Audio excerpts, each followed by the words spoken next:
Honda. At the Checkered Flag event, the real victory lap is the drive home.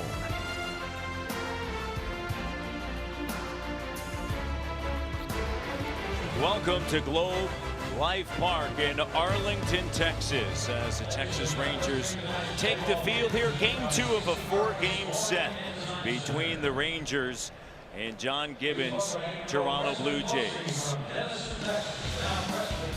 For the Jays, Pilar, Donaldson, Bautista, Morales, and then Justin Smoke.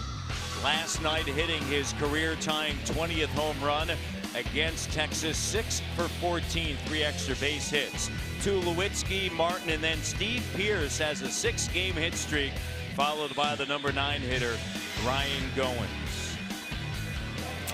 They will face 26-year-old Nick Martinez, getting ready for his 10th start and 11th appearance of the season. He's working on an extended 6 days of rest since his last start. That was last Tuesday at Houston. He was pitching out of the bullpen over the weekend, but then Andrew Cashner goes down with an arm injury. Nick Martinez will get his start tonight. It's been an up and down in his big leagues since 2014.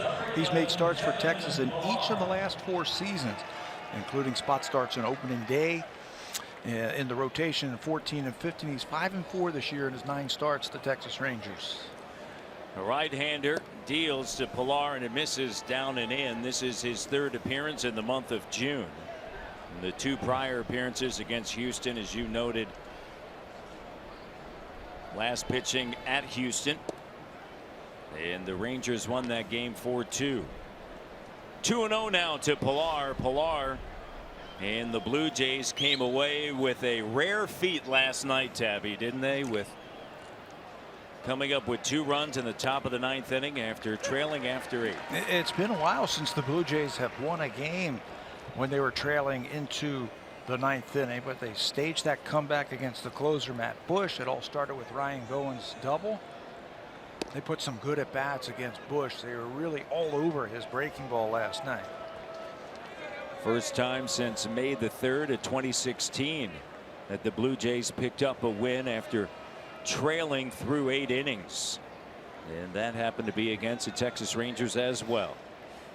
So down in the count as a right-hander, Nick Martinez, an 18th round selection back in 2011 by the Rangers, winds up and brings it. This one hit in the air to deep right field, going back to the wall and just shy of the wall. Mazzara is able to reel it in, and there's one away here in the top half of inning number 1. The defense behind the right-hander Martinez. DeShields will play left tonight. Gomez in center. Mazzara into right. Left side, Belte, Andrews, Odor, Napoli over at first base instead of Joey Gallo, and you see the battery. That is Mike Napoli. Hard to believe that for the first 7 years in his big league career, he was a catcher, but then made this full-time switch in 2013 over to first base.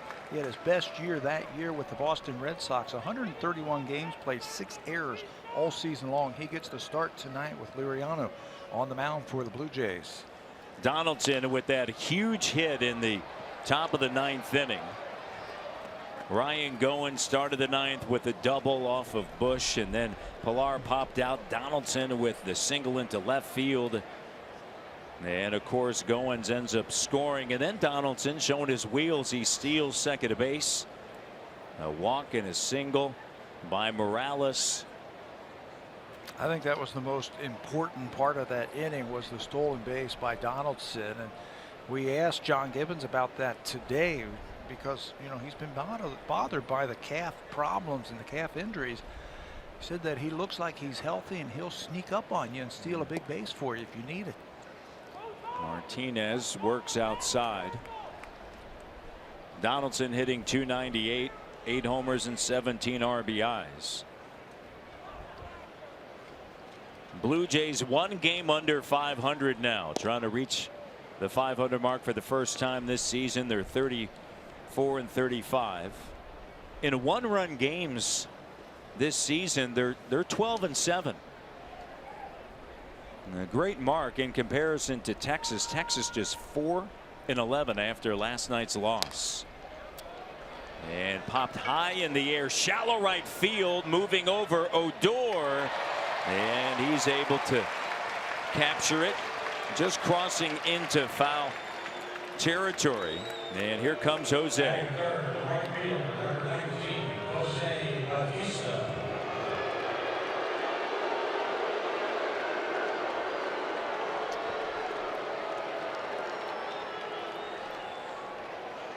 If you're a Blue Jay fan, you kind of have to smile at that, because of course in the 4th inning he hit a solo home run, his 12th. Always seems to rise to the occasion when everybody has that kind of reaction towards him. I think it just fuels his fire as a baseball player, especially when you're on the road. I've seen it too many times now over his career with the Blue Jays. He'll go into enemy territory and then they'll be all over him, and he comes up big. He did it again last night with a home run. Big swing there, and takes a look at his right hand and make sure that he has some more stickum there. Well, you asked for it. Here it is. It's a pitch down and in from Austin Bibbins-Dirks, and I'll tell you what, he hit everything into that one, right into the last row there in left field. Jose just has that knack of coming up big in big situations.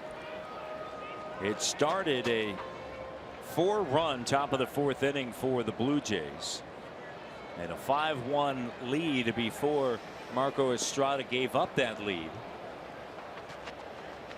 And now in the 1st inning, it's such a tough time right now for the hitters to pick up the baseball out of that center field backdrop. The sun is shining right off that center field green berm out there, and the batter, obviously the pitcher in the shade, but that bright sunshine, that's right where his arm is coming out, so it's tough to pick it up right now.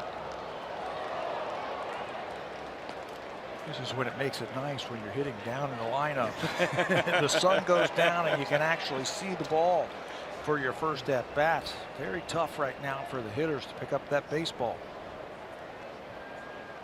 It starts in the shade and then it goes right into the sun and back into the shade. And the count now 2-2, and there it is right there. And the tabby was speaking of. That pitcher's right arm gets right up into that backdrop, and it's tough to pick up the baseball, especially a spinning baseball. The 2-2 on its way, and jammed him in the air to Napoli. And he's underneath it, and it's a 1-2-3 top half of inning number 1. As we head now to the bottom of the 1st inning from Arlington, Texas. Game 2 of a 4-game set.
Here to the bottom of the 1st inning, and Jeff Bannister, his lineup here in game 2 of the 4-game series reads like this.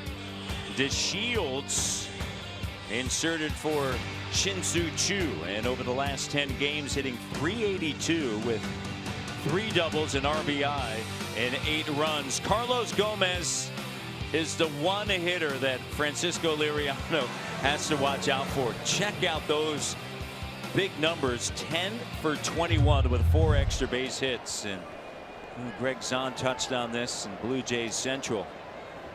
As you see Francisco in his 10 starts, Tabby,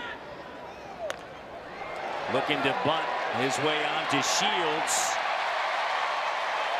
and a base hit to begin it here in the bottom of inning number 1 as Elvis Andrus will make his way to the batter's box. Well, obviously he can really run it with the left-handed pitcher on the mound falling off towards the third base side. He deadens it, tries to get Justin Smoke to field the ball, and if he does, then it becomes a race between him and Ryan Goins to the first base bag, and Delino DeShields is going to beat it out every single time. He is so quick, and don't forget about him over there at first base.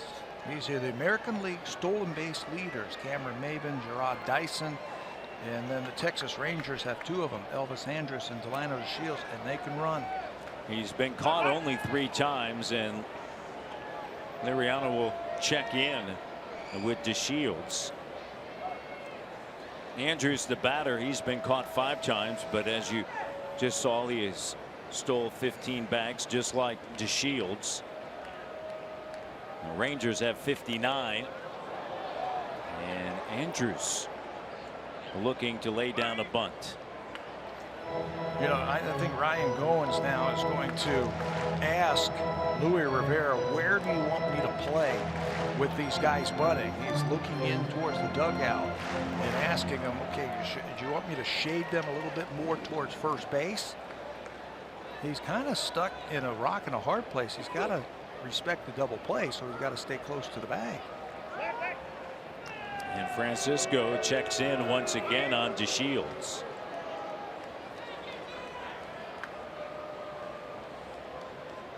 Andrus yesterday was 2 for 5 with a pair of RBIs. That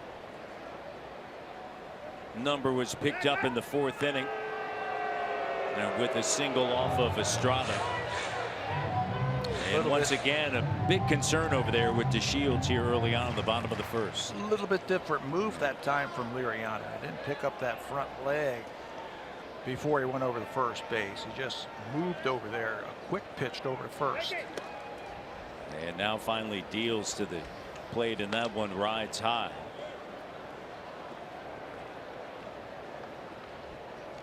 They could go straight steal with the speed over at first base. They can play hit and run if they want to.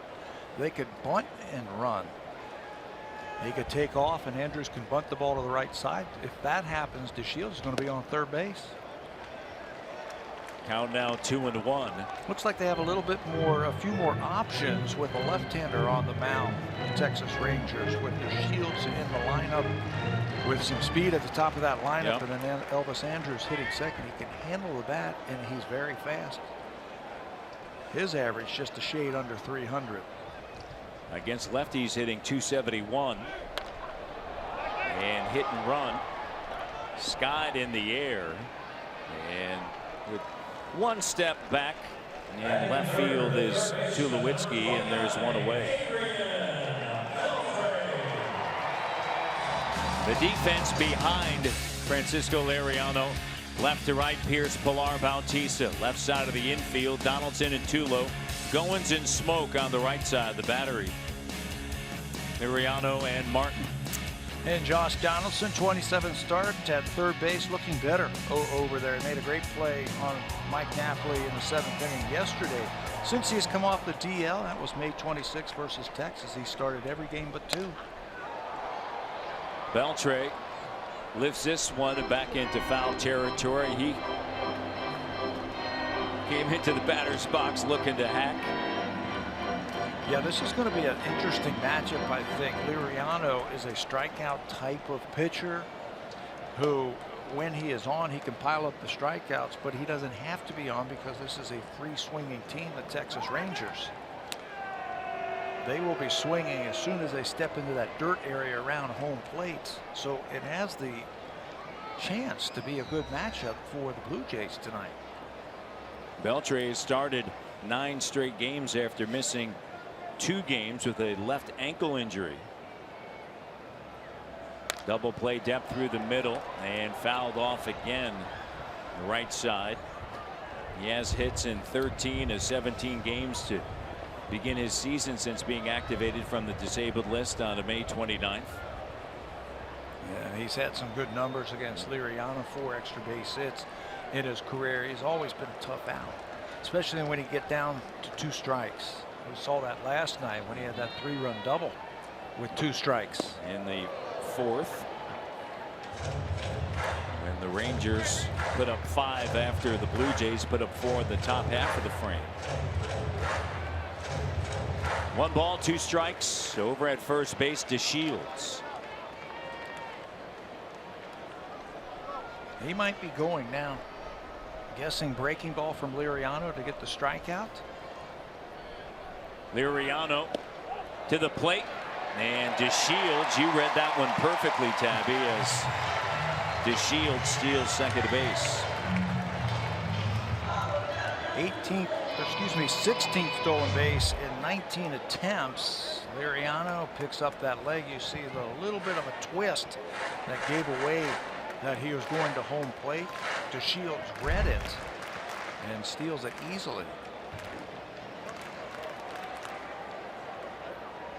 2 balls, 2 strikes. Bottom of the 1st inning. Liriano to the plate, and it gets away from Martin, and DeShields will trot down to 3rd. A bunt single, a stolen base, and a wild pitch. 90 feet away is DeShields in the bottom of the 1st, and a full count to Adrian Beltre. That slider's got a lot of movement. That's what happened to Liriano in his last start against Tampa. He pitched 7 innings. He's got his arm string back. The slider was really good, picking up those 9 strikeouts against Tampa Bay. That time he went for the strikeout, held on to the ball just a little bit too long. Line down the left field line and curving foul and into the seats here. Game time temperature 33. Wind blowing left to right.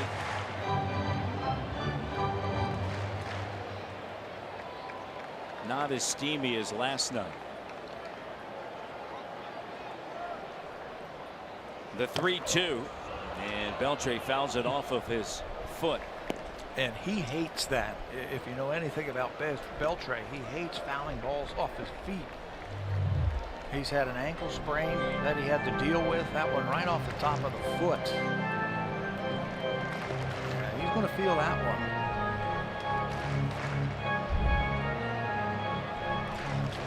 That's that slider that Liriano has that can get under the bat of a right-handed batter, and all they can do is top it. If I was Liriano, I'd go back there, throw another one, same spot.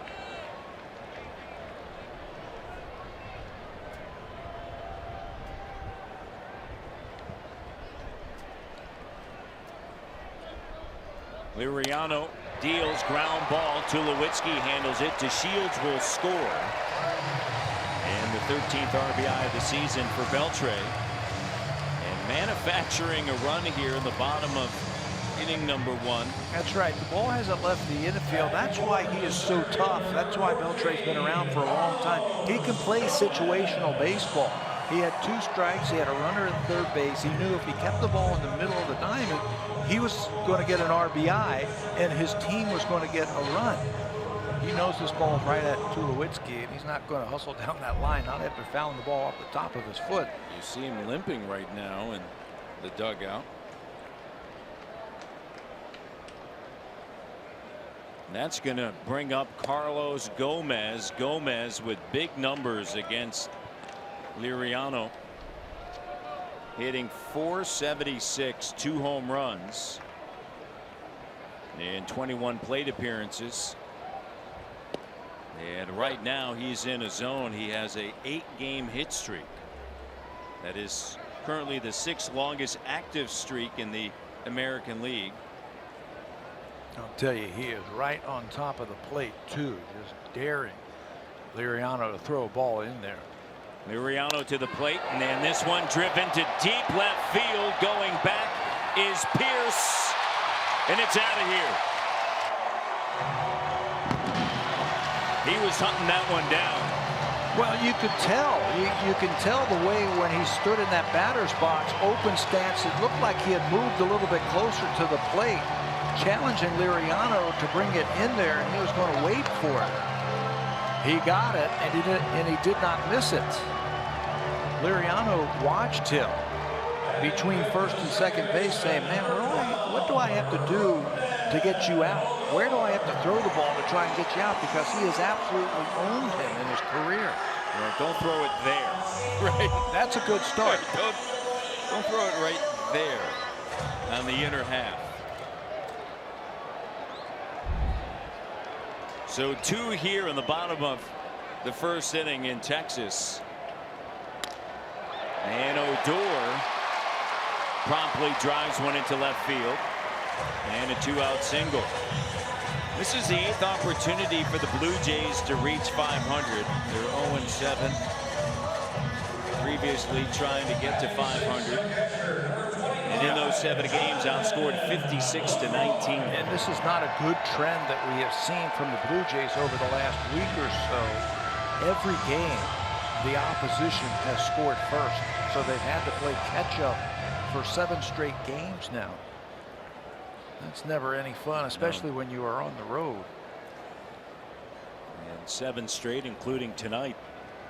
Jonathan Lucroy, the catcher, awaits. And a fastball strike at 94.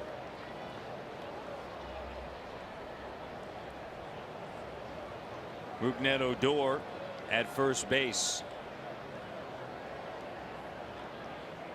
Lucroy hitting .267, and that just misses away in the count of 1-1.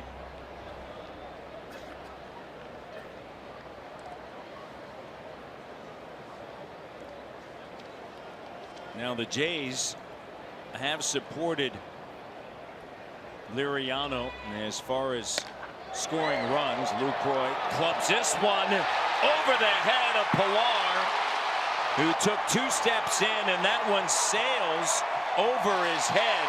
And Lucroy with a double, and 3 have plated here in the bottom of inning number 1 for Texas. Well, that one was misread by Kevin Pilar out in center field. It's a line drive right at him. Watch him out in center field. He takes 2, maybe even 3 steps in and thinking this is a sinking liner. But by that time, it's way too late, and it's way over his head. Odor's going to be able to circle the bases with the 3rd run of the inning. Lucroy is going to pick up the RBI, his 19th, and that's going to bring Pete Walker out to talk to his starter. And a quick conversation there. The line drive ball right at you, they say, is always the toughest to read. Yes, it is. That's where you've got to get some help from your corner outfielders. They will tell you in or they will tell you back if you can. But that's a tough one. And you know, Kevin's a very aggressive player in the outfield. That time the line drive, he was thinking it was going to be in front of him, aggressively went after it, but it went over his head. Liriano to Napoli, down and in. Now the Jays have won each of the last 6 starts by Francisco, receiving 41 runs of support in those 6 games since returning from the DL. He's walked just 5 in 17 innings, so he's been around the plate. That's the important thing. If you're around the plate, he's going to pick up his share of strikeouts. He has not lost since April the 24th, when the ball club was out in Los Angeles. Pitched into the 6th inning and lost that game 2-1 to the Angels. It wasn't much longer after that he went on the disabled list. Just missing on the inside corner, and a count of 2-1. All started here in the bottom of inning number 1 when DeShields bunted for a single, stole second, went to third on a wild pitch, and a ground ball out off of the bat of Beltre scored DeShields. And with 2 outs, Gomez jumped on a pitch, knocked it out of the ballpark for his 7th home run. Odor quickly drilled the pitch into left field, and Lucroy just drilled one over the head of Pilar in center. And it's 3-0 Texas. Liriano to the plate. And a breaking ball down and in, and the count now runs full. It ran full against Beltre. And now here against Napoli, who's hitting just 196. And will strike out. He's got a ton of strikeouts, but don't leave that ball out over the plate. He's got a lot of power. Knight's got 13 home runs. He has one against Liriano.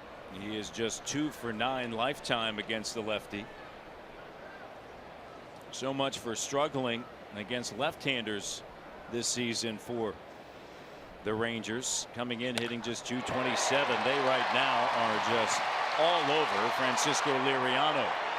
The throw, the play at the plate is late. The throw to second got Napoli to get out of the inning. The run scores. That's Lucroy on the single. And then Martin throws out Napoli at second base. But it's a 4-0 start for the Texas Rangers.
Top of the second inning, but not before Texas scores 4 in the bottom of the first inning.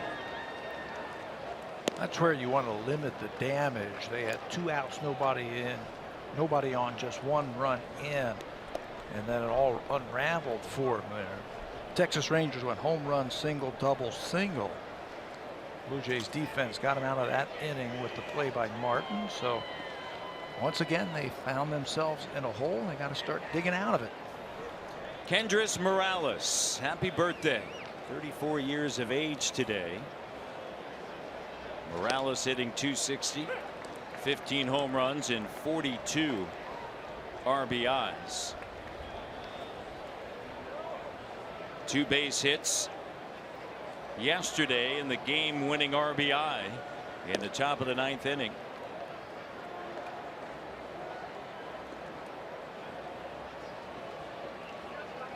Defense shifting around for Morales. His ground ball percentage is high.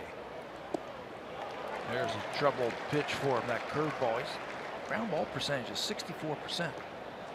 When I looked that up, I didn't think that was right with Morales, but it's up there. It's one of the highest in the American League, and that's why the second baseman Odor's out on the outfield grass. Did he check his swing? Though look down the third baseline. And Greg Gibson says he did not go. DJ Rayburn works the balls and strikes. Crew chief Sam Holbrook down the first baseline. And a breaking ball drilled to deep right field. Going back, reaching up. It's off the wall. Mishandled by The center fielder Gomez, and Morales is at second. Tell you, we have seen some bad plays by the right fielders in 2 days for the Texas Rangers. Sin-Shu Chu turned a fly ball into a double in last night's game. This is a fly ball. Mazzaro, he doesn't even get leather on it. Doesn't even come close to it. As an outfielder, what you want to do is you want to run to the baseball, and he looked very tentative going after that ball. Morales will take it for the extra base hit, but that's a ball. If it stays in the ballpark and it's hit that high, they should catch that. Morales, a birthday double. And then here comes the hottest J, Justin Smoke, hitting a cool 300. And the pitch is in there for a strike, with a career tying 20 home runs now and 46 RBIs. 2013 he hit 20 when he was in Seattle in 131 games. Took him 68. And the latest polling for the All-Star game has him currently sitting 4th. Fans get behind him. They will. They will. He is kicking it into gear. Yeah. What a month of June he has put together for the Blue Jays. Big swing and a miss. In June he's hitting .367. He's 22 for 60 with 8 home runs. And here are the results for the American League first baseman. Get this great Blue Jays fan base behind him, and you know he can eclipse Eric Hosmer. He has put together, I think, a better campaign than the 3 in front of him. Would you agree with that? I think everybody on that list, Justin Smoke has had better numbers. He's got the home runs. He's got the RBIs now. He's playing that great defense over at first base. There are the great numbers that he's had in June. That's a finishing kick to the first half for Smokey. But yeah, I agree. I think right now he is playing better than anybody in the American League. Back through the middle, and Odor able to play it over to first base. It was slowed by Martinez, the right-hander. And moving over to third base is Morales on the ground out. Elvis Andrus had some thoughts of possibly going to third base with that ground ball, but because Adrian Beltre, the third baseman, was playing so far off of the bag, he couldn't beat Morales there. So Andrus had a better thought and said, you know what, I better get the sure out over at first base. You see Martinez got a piece of it. Slowed down just a little bit. Beltre saying, hey, go over to first base. We've got a 4-0 lead. We don't want to be messing around out here. You said Odor. It was, as you mentioned, Andrus who was behind the bag. Odor was in the shift. Here's Tulowitzki. So Tulo, the batter, at .240 with 2 home runs and 15 RBIs. There's one away here in the top of the second inning, and Morales is at third, and Tulo awaits a pitch. Gets underneath it high in the air. Andrus heading over toward foul territory, settles underneath it. And Tulo unable to bring Morales in. Situational hitting. They were giving the Blue Jays the run. They had the infield back. Adrian Beltre cut a swing down, hit a ground ball to shortstop, scored the game's first run. That time Blue Jays can't score the run on the pop-up. Now it's going to take a 2-out base hit to score the run. Martin in the first game of this 4-game series walked 3 times and scored. Was 0 for 2. You see the numbers, and 90 feet away, can the Blue Jays come up with a run here in the top of the second inning? Nick Martinez, a right-hander from Miami, Florida, deals down and in. Went to Fordham University, not known as a baseball school, in the Bronx, New York. Played for the Rams. Right-hander comes set. Ground ball chopped to Andrus. And the Jays are going to strand a lead-off double. Morales stranded at third as the top of the second comes to an end.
stadium. And Robert, let me ask you this. What are your earliest memories of bringing Ryan here to watch ball games?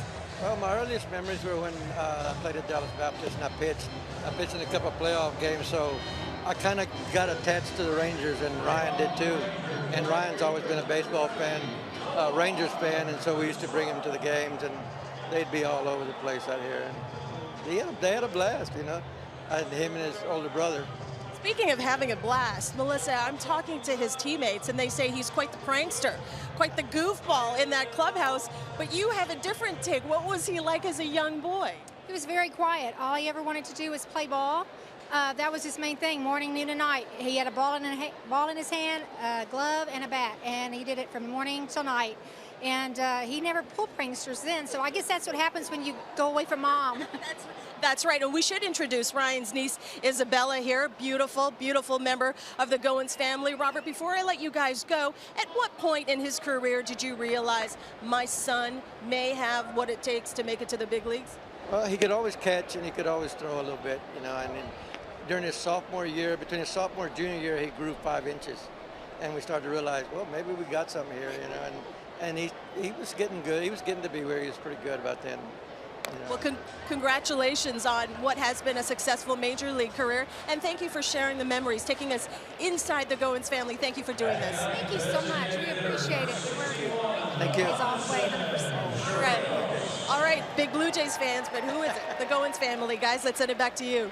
No, that is great. Great to see Melissa and Robert as Nomar Mazara rounds out here to begin the bottom of the second inning.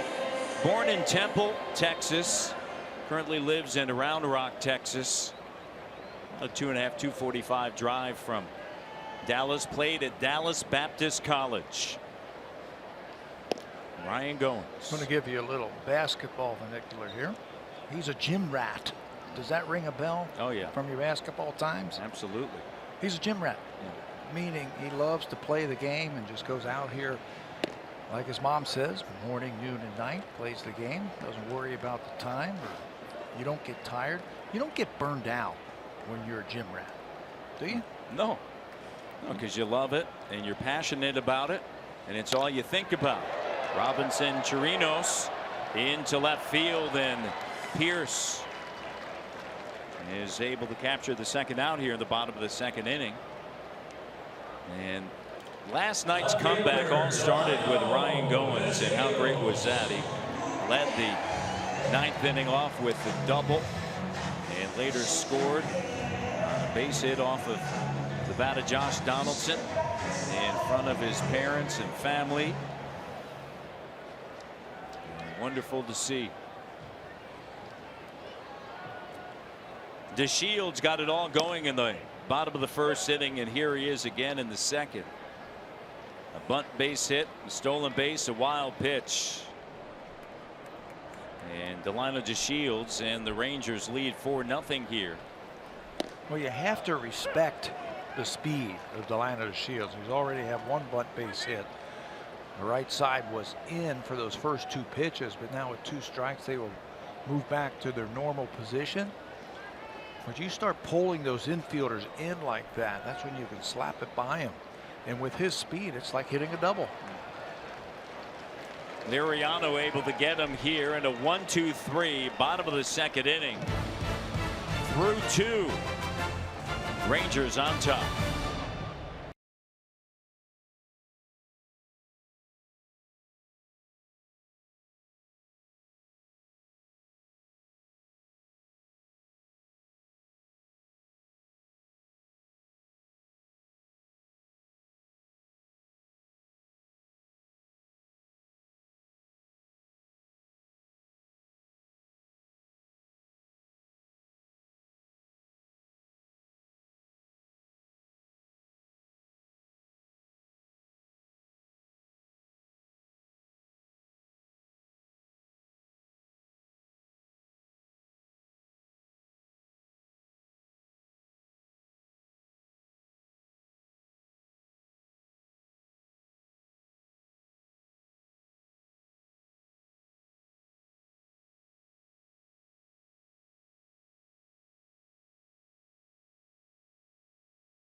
Stro T-shirt day. It's June 29th. It's presented by TD. The first 15,000 fans in attendance receive this sharp-looking Stro T-shirt. Join us pregame in the WestJet flight deck for live music and entertainment. Don't miss out on the fun. For tickets, visit BlueJays.com. Matt. Certainly look forward to that. Thursday night in the 6. Pierce, Goins, and then back to the top of the order in Pilar. And Pierce backs away. And now back in the batter's box, hitting .237, 5 home runs and 15 RBIs. And Martinez at the knees. It's interesting. I mentioned, Martinez going to Fordham University, right in the Bronx. Mostly played second base there. Really didn't pitch all that much in his 3 seasons with the Rams. He pitched all of 26 innings of relief, Tabby. As Pierce fouls it off. But his father insisted when he was in high school as a senior, they just said, you know what, you never know. Let's just get some pitching lessons. Let's work on a few things. And didn't he take lessons from a Texas Ranger? Juan Alvarez. Yep. Taught him the pitching mechanics, and here he is in the big leagues. And that connection certainly helped out, because Juan Alvarez knew that Martinez could quite possibly be a pitcher when they drafted him. The shift is on for Pearson. The pitch is fouled off to the right side. Well, he's not overpowering. I think he has to pitch inside, and he's got to be able to move some of these righties off of the plate. When he is on, he gets lots of ground ball outs. Locate that fastball. It's got a little sneaky life to it. 2 career starts against the Blue Jays. He's 0-1 with a 7.36 ERA. Just 11 innings of work, 9 earned runs against Toronto. And the last time he faced him, that was back on June 26, 2015 at the Rogers Center. And the Blue Jays were all over him, 12-2. Off the end of the bat. Gobbled up. And did they get him? Yes. Elvis Andrus is as athletic shortstop as there is. At times he gets a little careless and will make errors. He's got 11 errors this season, but that was an athletic play by Andrus, coming in, charging the ball, and he made the decision to round into the ball, keep his feet underneath him, and with a quick crow hop, has a strong arm to get the out over at first base. Hard to believe when you watch plays like that he's got 11 errors already this season.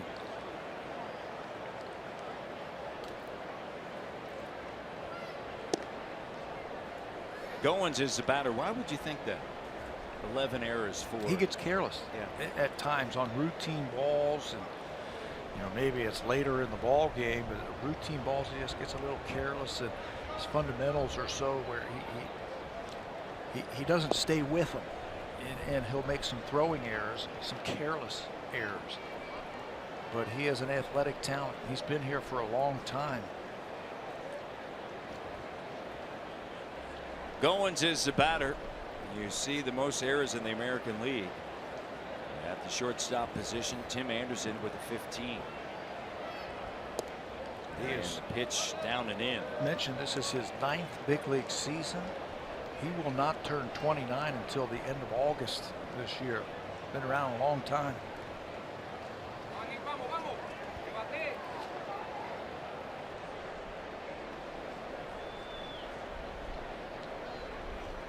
Martinez to the plate, and there's a strike, and the count 3-1.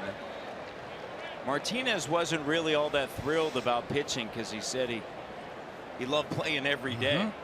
And it's a major adjustment going from playing every day to all of a sudden once every 5. And As you mentioned earlier, this is extended for him. 6. There's a strike, and it's now full. 3 balls and 2 strikes. Well, what that tells you, that if he was a second baseman in college, he's now in the big leagues and he's a pitcher. He's a pretty good athlete, that he can repeat his delivery.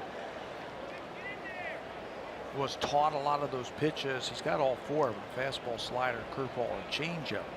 Changeup's got some swing and miss to it. 3-2, and he walks the number 9 hitter Goins, and that's going to bring up Pilar.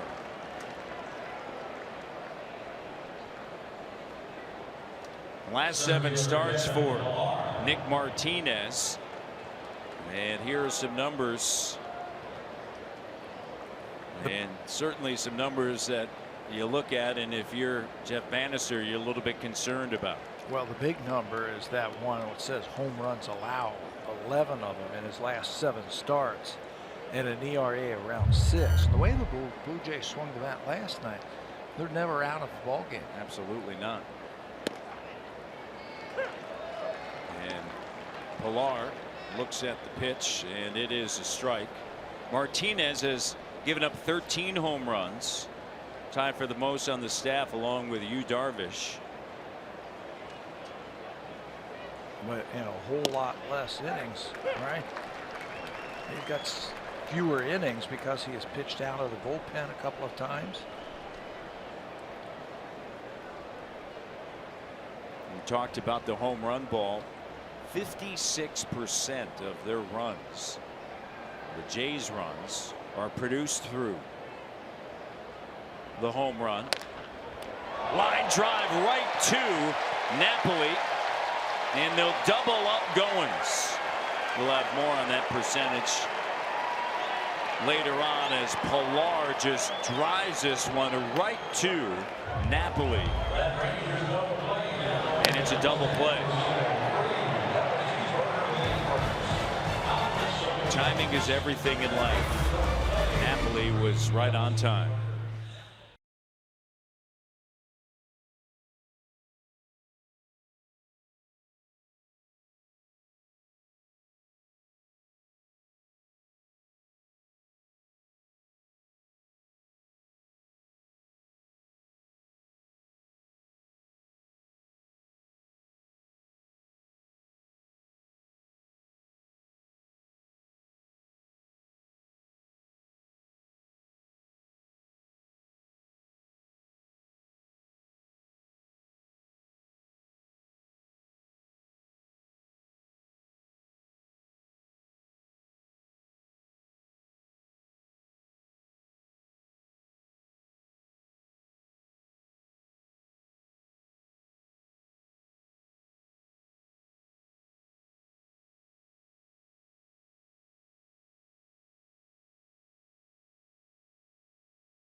At the 2017 NHL Awards, meet the winners of hockey's Ultimate Hardware and the expansion roster of the Vegas Golden Knights. It's the 2017 NHL Awards Wednesday right here on Sportsnet. Elvis Andrus, the batter here. In the bottom of inning number 3, along with Adrian Beltre and Carlos Gomez. Andrus popped out to Tulowitzki in the bottom of the 1st inning. And a 4-0 lead for the Rangers, and showing bunt once again. He did that back at the bottom of the 1st inning. Yeah, the right side of the infield was playing him back. All he's concentrating on doing is trying to bunt the ball past Liriano. That might have just been a deke to bring the infield in. Drives this one into the gap, right center field. Pilar chasing, will have to play it off of the wall and cruising into second base. is Andrews. A leadoff double here in the bottom of the third after 1, 2, 3, bottom of the second. He has got some pop. 7 home runs, 38 RBIs coming into this game. Blue Jays are shading him to right field, but he beats it with the drive off the wall. For a second there, I thought he might try to turn that into a triple, but you don't want to make the first or third out over at third base, so he will settle with a leadoff double. Second double of the night for the Rangers, and their third extra base hit. Beltre looks at a breaking pitch. It's a strike. He had a good at bat his first time up, picking up an RBI on a ground out. Now his job is trying to get a base hit to center field or right field. Fastball up and in.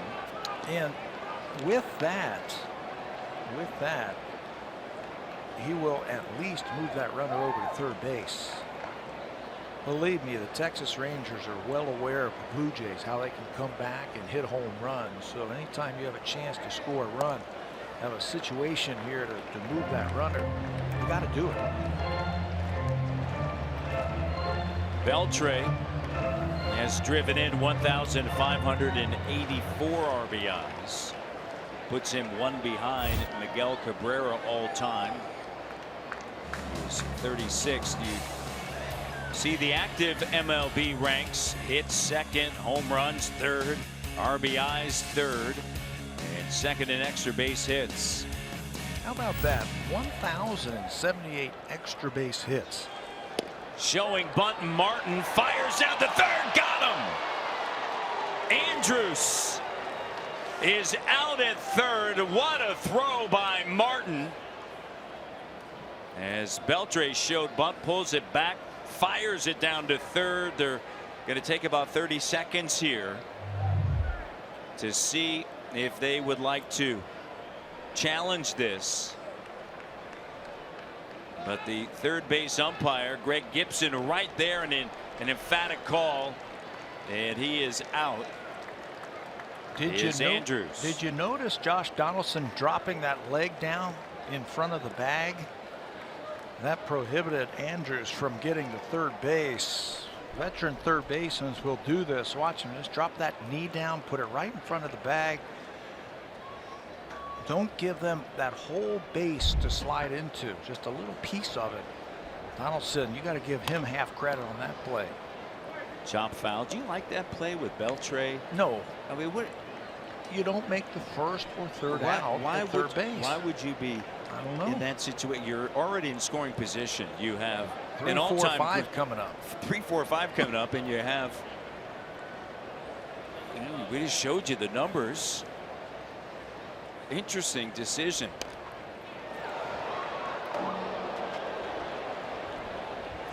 I don't think that he got a sign from the dugout to steal. He did that on his own. But Andrews did show bunt and then pulled it back as Martin. Beltre. Pardon me, Beltre did. As well, Andrews he did that because he saw him Yeah. taking off. He was just trying to distract Martin a little bit, and he had to take a strike. If you're Andrews, interesting decision, and to fly ball into left field, and instead of having a runner at third base now with just one out, there are two away.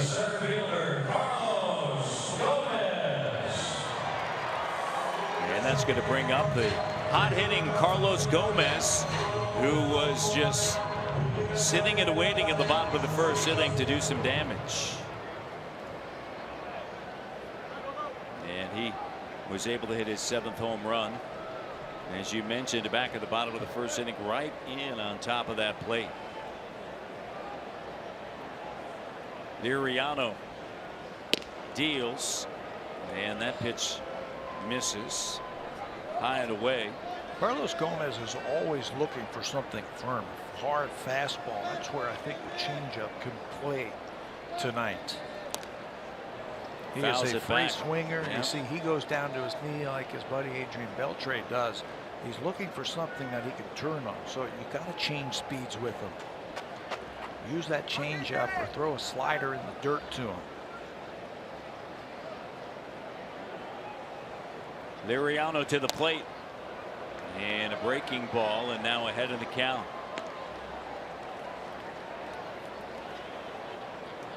One ball, two strikes, two away here in the home half of the third.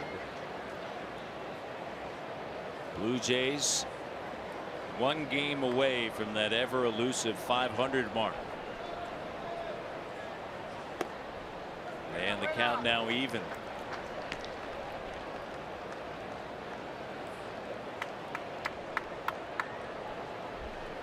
Jays have had success against Texas since 2013. They're 21-9 against the Rangers. Here's a 2-2. They'll have to come from behind tonight like they did last night. That is foul, and a souvenir for a Blue Jays fan from Donaldson. That turned into a great night. Got his glove, ready for any pop-up down the line. You get the baseball and then the dance. Donaldson making the night of those two Jays fans. High in the air, smoke giving chase, and he's going to run out of room. Blue Jays have won 14 of the last 18 games played here at Globe Life Park. So despite being down 4-0, they are a team that knows this place well. They're comfortable in it, and they can put up some runs here. How about the home runs and the run score? Triple the home runs and double the runs. 2-2, got him. And going down to his knee once again, Carlos Gomez, and the second strikeout for the lefty. It started as a promising inning. Elvis Andrus with a double, but the Jays get out of it.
Log into My Blue Jays and enter the code MBJ2544 to earn My Blue Jays points just for watching tonight's broadcast. The entry box can be found on your My Blue Jays homepage. The code must be entered by 4 a.m. and you can look for a new code tomorrow. Matt. We certainly will, and in the top of the fourth inning, it'll be Donaldson to Bautista and to Morales if anyone gets on smoke. Martinez ran into a little bit of trouble in the second, but other than that, he has sailed through the first three. Morales began the second with a double, but he was ultimately stranded at third. Donaldson awaits, and he drives this one into left field, and it's going to be a base hit. So a leadoff single here in the top of the fourth inning for Josh Donaldson, and here comes Jose Bautista. You know it's a good sign? This is the second time through now for the Blue Jays against Nick Martinez, and they seem to be a little bit more comfortable against him as Bautista steps in and the fans let him know what they think. We saw Pilar line into a double play. Now Donaldson line a ball into left field. All good signs for the Jays second time through. Bautista has reached base in 12 straight road games against Texas during the regular season. And he gets underneath this one and he knows that he just missed a pitch as he goes for a quick walk. You know, that was the problem that he said that he had at the beginning of the season, that he was getting pitches to hit and he was just missing them. Then in the month of May, those same pitches he was knocking out of the ballpark. Had much better at bats and he wasn't missing them. The last couple of nights he's had some pitches to hit and he's fouled them back. Yeah, we're mentioning the runs produced by the Blue Jays, 56% through home runs. That's the highest percentage in the history of baseball. 100-year plus history of baseball. Certainly you would look at the most recent years, the last couple of decades, more so than 50 years ago or 60 years ago. But that's currently what they're on pace for if they maintain that. But I think one of the things that Blue Jays really liked about last night, that in the 9th inning it wasn't the big fly, it was the ability to put together some hits, as this one is lifted high in the air. Giving it chase is Andrews along with DeShields, and it's out of play. I couldn't agree with you more about scoring the runs in the 9th inning without the home run. Goins' hit went the other way. That was a great sign. Donaldson pulled a hanging breaking ball, and then Morales, his base hit went to left field. So that tells me that they're staying on the ball and they're using the whole field. That's how you hit with runners in scoring position or runners on base, when the count is not in your favor. You know, if it's 2-0, I don't have a problem with you up there grip it and rip it approach. See how far you can hit it. But the Blue Jays had to manufacture some runs last night, and they did, and they came away with a huge win. Well, even before the game and talking to John Gibbons, the discussion was about 3-0, and are you okay with guys swinging 3-0? I said, yeah, you know, depends on where you are, the score, the time of the game. But sure, there are guys that, you know, it's 3-0, you want to go ahead and swing away. Green light him. He says he likes to do it, especially in tie games or times where it gives us the lead. I'll let my guys go ahead and swing away. He knows how his team is built. His team is built for power. Well, as Martin said a couple of days ago, after wrapping up that series at home against Chicago, he said, look, it's our DNA, right? Hitting that long ball. But able to get it done last night without it late in the 9th. Bautista fouls this one back, and pitch riding in a little bit, and a count of 2 balls, 2 strikes. Donaldson, the leadoff base hit. He's over at first base, and just a part of the lineup that the Jays want up there. Just getting a little bit more information as this at bat goes along for Bautista, understanding what Nick Martinez has and what he wants to use to get him out with. Fouls this one back once again. That looked like it might have been his changeup right there. And again, his changeup's got some swing and miss at times. Got an average curveball, an average slider, some sneaky life on his fastball, and then a little bit of a changeup. He'll use all 4 of his pitches, and he likes to go with what is working that day. So if his curveball's working, he might use that just a little bit more. Swung on, driven into left field, giving chase DeShields, and coming over is Gomez, calls him off, and there's one away.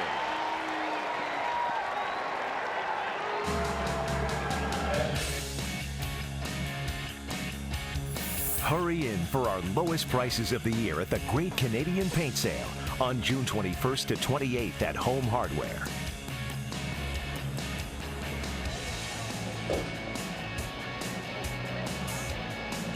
And our friends at DQ want to wish Kendrys Morales a happy birthday. So Kendrys, feliz cumpleaños. Have a good day. Matt. He had a birthday double back in the second. 34 years of age, Morales awaits after the 9-pitch at bat by Jose Bautista. And DeShields was coming over looking to cover a lot of ground, but Gomez was able to settle underneath it. And there's one away with Donaldson over at first. Gotta get the ball up in the air right here. Blue Jays don't want to see anything on the ground with 1 out and a runner at first base. Shift is on.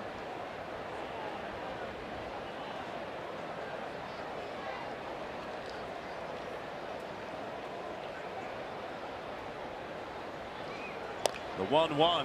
There's that ground ball. Out at second. And unable to throw over to first base as Donaldson slides into Andrews. And no double play ball as Morales is over at first base on the fielder's choice. And here is Justin Smoke. And because they can't turn the double play, Justin Smoke is going to get a chance to swing here. And what a month of June it has been. He's hit 8 home runs, 7 of them off of right-handed pitchers. This from the left side, being a switch hitter. And take a look at where all of those pitches are. Right down the middle. Some of them are low, 3 of them are low, 4 of them are right down the middle. So he's not missing his pitch when he gets it in the middle of the strike zone. And he's always been a good left-handed batter. He was telling me in Oakland he likes the ball down low, and he's got that natural uppercut from the left side. He set up away, and the first pitch is outside. He says his strong hand is his left hand, and what that does is it helps him to get that top hand when he's hitting left hand underneath the baseball and lift that ball out of the ballpark.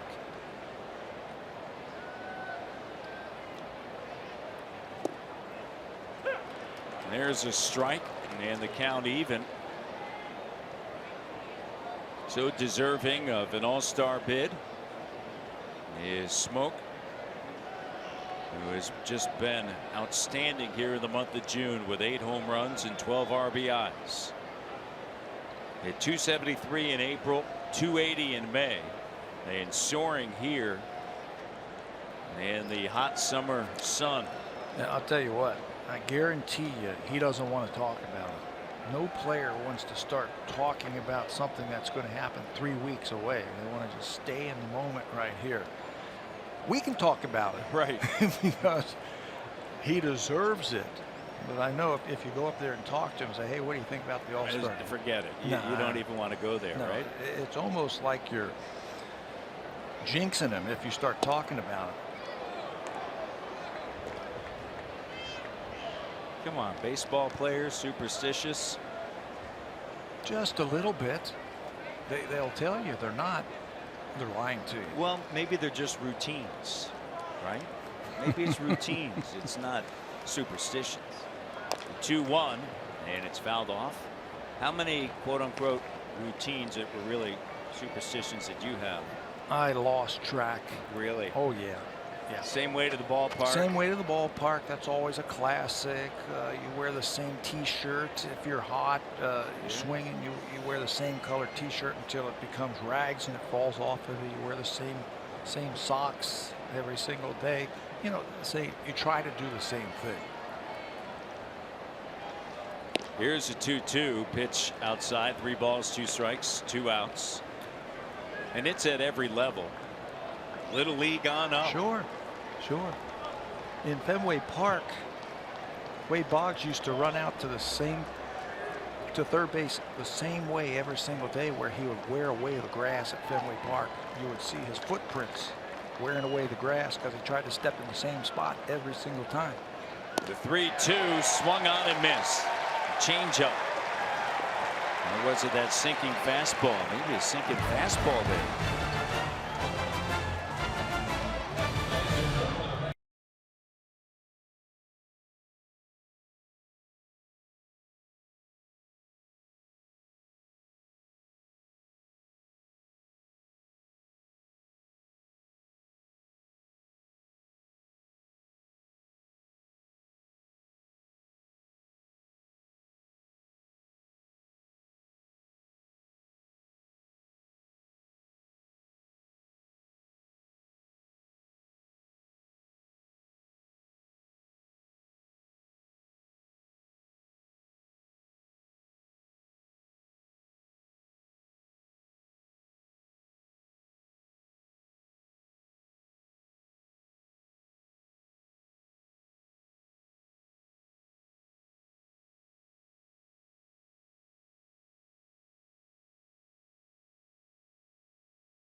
We were talking about superstitions. Well, you go back to Sunday. Look at the color of the glove. An error on Sunday with the tan colored glove. Tonight, let's pull out the black glove. Black beauty. Change it up. You have to. Yeah. Don't you? Yeah. We'll have to ask Josh about that. Was he breaking that tan glove in? And this is his gamer right here. But he's looked good. He made a nice play in last night's ball game to take a hit away from Mike Napoli. Big time. Odor off of Lariano over to Donaldson. First pitch swinging once again. See, we talk about Josh, and he gets the first pitch right there in the first play of the fourth inning. There's so many examples of it. As far as that one goes off of Lariano and scooped up by Donaldson, of superstitions. And as you know, we always have fun talking about minor league baseball stories, and the time that I spent calling minor league baseball back in 1992, Springfield, Illinois. I'll never forget. On our way to Appleton, Wisconsin, the Springfield Cardinals bus got lost. Arrived about 45 minutes before game time, and it was a long bus trip that became longer, probably another 3 hours or so. Went out, Cardinals won that game. So the next day, the manager said, you know what, bus driver, don't tell me, get lost. Not get lost, see you later. No. Get lost, get us lost. Get us lost. Come on the way to the ballpark, and make sure we show up about 45 minutes before game time. And then they won that game, and it carried on for a little bit until just, you know, that series really against the Appleton Foxes. I'll tell you, you see some crazy things in baseball, and again, if players tell you they are not superstitious, they are lying to you. Here's the 1-2. Got him. And Lucroy is down looking, the third strikeout.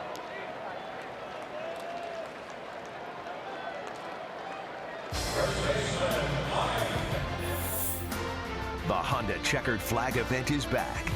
It's a great time to give your pulse a racing lesson.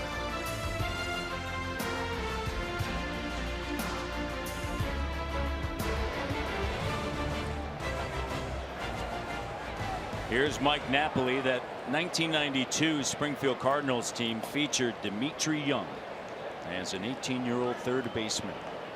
Great career that he had. Napoli with 2 outs here in the bottom of the fourth inning. And a single into RBI in the bottom of the first. He was thrown out attempting to go to second.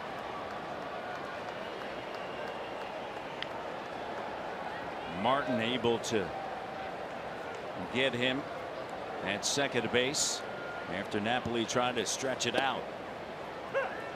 And a strike.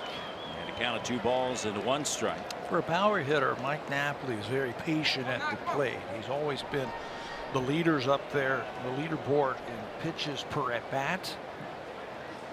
He's very selective, so you got to pound that strike zone.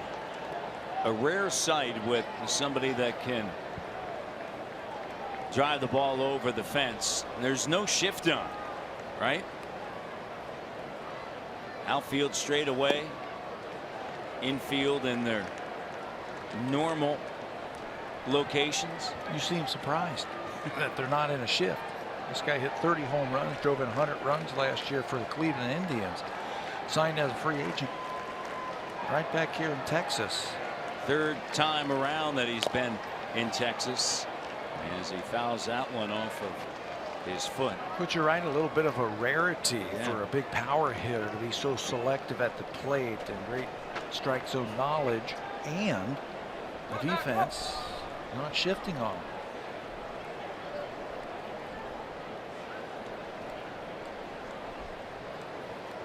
Bottom of the fourth inning, and the Rangers put up 4 in the bottom of the first. Napoli was a part of that. Liriano to the plate, and this one clubbed into center field, going back on the run, Pilar. And a 1-2-3 inning 5 in a row have been retired now by Liriano. It's time for a Blue Jays Central update. Here's Jamie and Zani from the Samsung broadcast studio.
Sixers have gained the first selection and will look to 19-year-old point guard Markelle Fultz with their pick.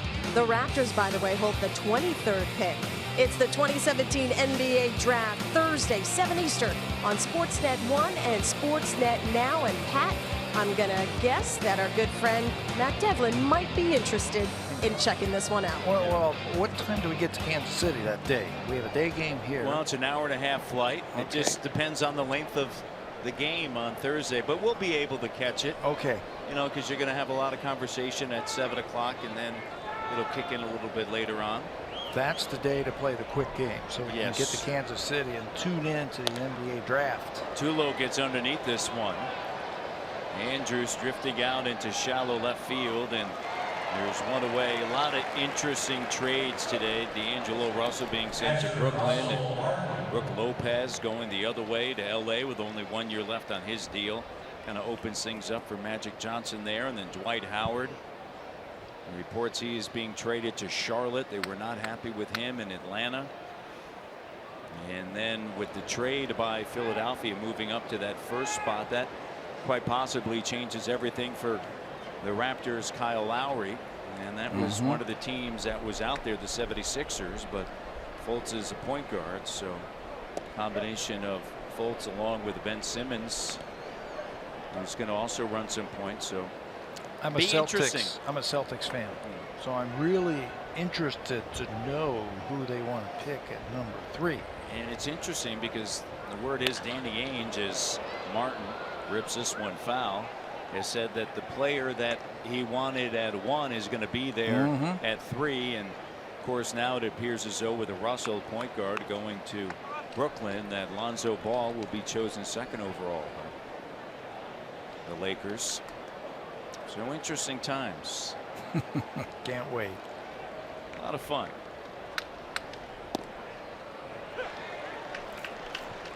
Well, we've always watched Adrian Beltre over the years, and he likes to have a lot of fun. Last night he was throwing his glove at it. Tonight he's doing the same thing.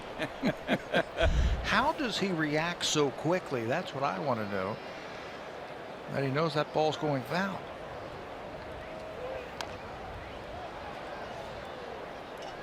Top half of the 5th inning. Blue Jays really haven't been a team that has given much stress to Nick Martinez. In the 2nd they did, and then leadoff single in the 4th, but really not able to put anything together as of yet. But that can change in a hurry with the big bats that the Jays have, as the pitch is outside of the count is even. When the Jays hit a home run, just one, they're 31 and 22. And 28 times they've hit multi-home runs, and they're now 20 and 8, and of course last night being one of those.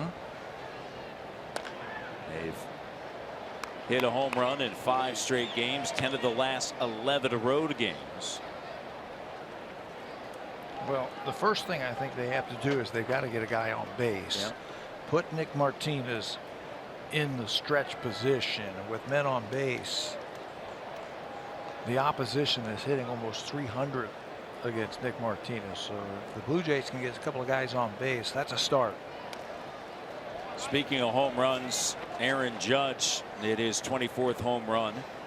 And at home this season, the big Yankee has 16 home runs and 33 RBIs in only 108 at-bats over 31 games. And the Yankees, by the way, they've dropped 6 in a row. They've led the division for 48 days. Boston's just a half game back. Tampa 4. And then Toronto into Baltimore 5 games back at the start of the day. And the longest winning streak in the American League East is owned by the Jays. They've won 2 straight. It's a tough division. Yep. Blue Jays, if they can win this game tonight, they will pull into 500. I think if I have this right, Tabby, there's only 5 teams in the American League that are above 500. I mean, you have Houston that's just way out there, and the West at 47 wins. Yeah, above 500. That went off the wrist of Lucroy. Blue Jays would pull into 500, and that would make, and then if Baltimore wins, everybody would be 500 in the American League East. But you're right, New York, Boston, Tampa, Cleveland, Minnesota, Houston, 6 teams over 500 in the American League. Pitches high and a walk. Martin had 3 walks last night, and he works a 1-out walk here. Second walk by Martinez. All right, that's a start for the Blue Jays. They've got a runner on base. Now you got to figure out a way to bring him around. Keep the pressure on him. Again, teams are hitting close to 300 with men on base against Nick Martinez. Pierce is the batter. Had a big double last night. Drives this one into center field, and Gomez is right there. And there's 2 away here in the top of the 5th. Well, you're nothing you can do about that. If you're Steve Pierce, you put a good swing on it. Unfortunately, he hit it right at the center fielder.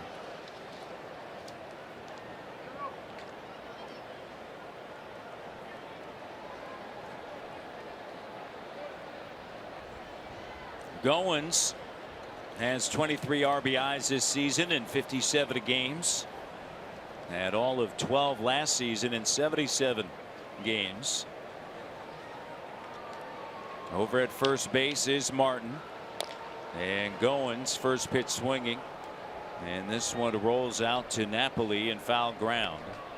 Goins walked back in the 3rd, but then Pilar hit that liner right at Napoli to end the 3rd. And so just when it appeared as though maybe the Jays could get something going, a double play. Wind swirling around here in Arlington on what was a steamy day. As you would expect, it's June in Texas. Ground ball right at the second baseman, Rougned Odor, and over to first base, and that's going to do it in the top of the 5th inning. 4 runs in the 1st, and that has worked for the Rangers.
Comfort Zone contest. On any Tuesday, post a video or photo of you showing your Blue Jays spirit, along with hashtag TD Tuesday and at Blue Jays to Twitter or Instagram. For details and rules, visit bluejays.com/TD contest.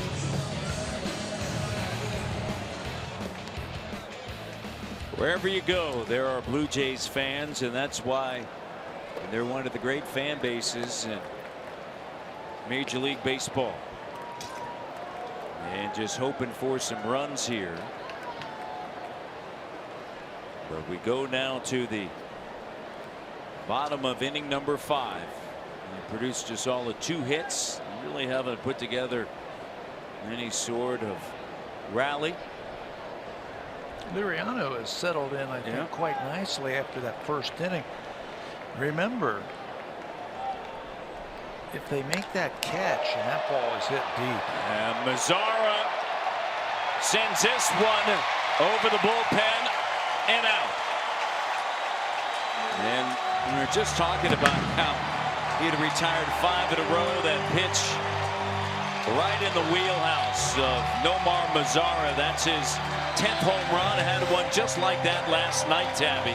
And if they take that ball that was misread at the first inning, you turn that into a catch, it's a 2-1 game, or excuse me, a 2-0 game before that pitch to Mazzaro. But now, first pitch swinging just like last night against Marco Estrada. He gets a fastball out over the plate. The Rangers have now hit a home run in 14 straight games, and that's 23 home runs. So you talk about the Blue Jays' power. The Rangers can match them in that department.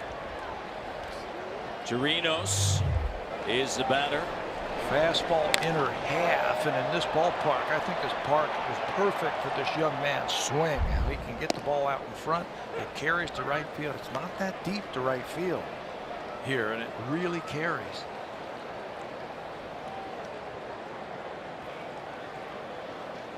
Chirinos 0 for 1, and a pitch is down and in. And it looked as though Liriano was in a groove, starting to settle in, and then all of a sudden he was met by the long ball by Mazzara. Nomar had 20 home runs last year. He was only the 3rd Ranger in their history and had a rookie put up 20 or more home runs. And here's a walk to the number 9 batter.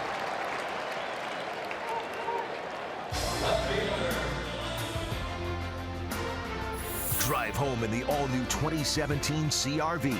Always a fun way to end the game. Honda, proud fan since 1977 and the official vehicle of the Toronto Blue Jays.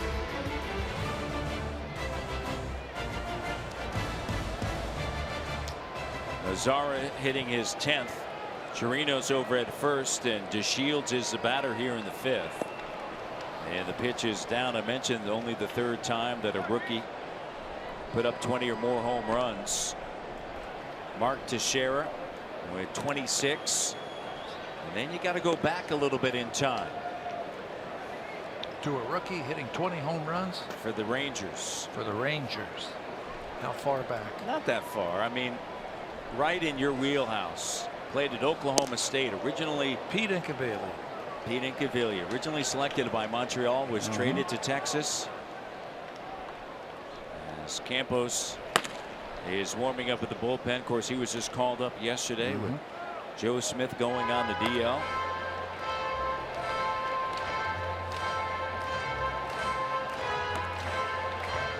Pete Incaviglia had a great college career at Oklahoma State. He was a big-time threat with the bat.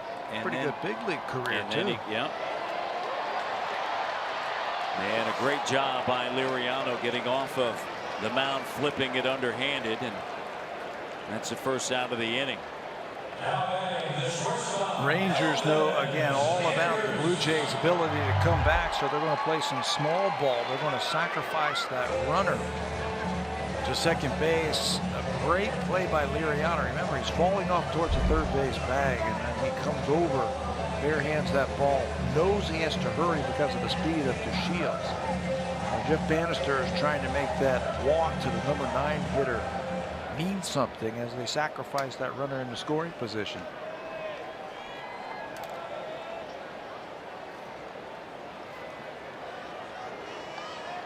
Andrews is the batter. And a breaking ball down. 12 years in the big leagues for Incaviglia. Hit 30 home runs back in 1986 as a rookie in 153 games. Hit 206 in his big league career. He was selected 8th overall by the Montreal Expos in 1985. Ground ball left side. Donaldson across the diamond. And Andrews is out. That's his second out here in the 5th. And more importantly, Chirinos remains at second.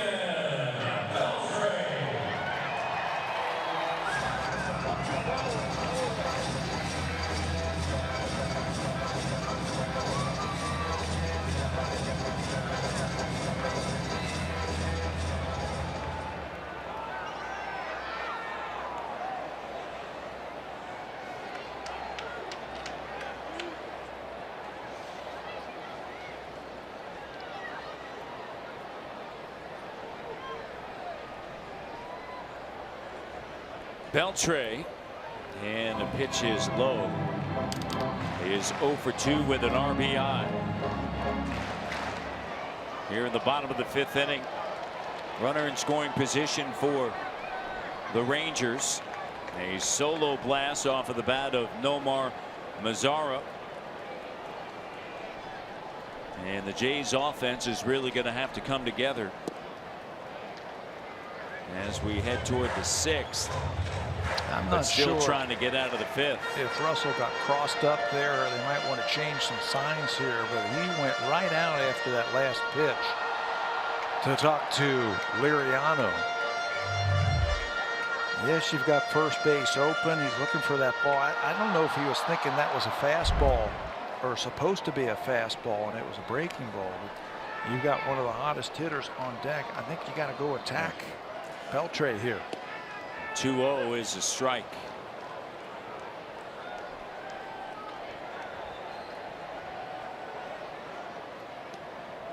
Chirinos is at second with a walking lead. Liriano trying to get out of this inning here. Beltre awaits, and Martin chasing him back to second.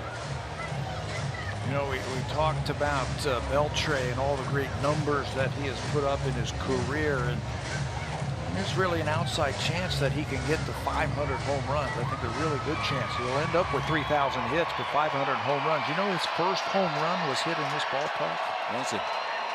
Right in this ballpark as a member of the Los Angeles Dodgers here at Texas versus Rick Helen. June 30th of 1998. That was 445 home runs ago. So he's got a really good chance, I think, to get to 500 home runs. Yeah, for sure. Down and in and a walk. 2 out walk. Runners at first and second. That's a second to walk by Liriano. And John Gibbons is going to make his way out to the mound. Gibby knows all about those numbers of Gomez against Liriano. He says, you know what, it's got to stop right here. So he's already asked for Campos to come into the ball game. Liriano's night is done. He'll be charged with 4 2/3 innings. 5 runs and 2 runners on base are up to him. 5-0. Rangers on top with 2 on and 2 out. Campos is coming in.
6th game with the Blue Jays. He was just recalled yesterday from Buffalo. This is his 4th separate stint with the Blue Jays this season. He was the closer down in Buffalo.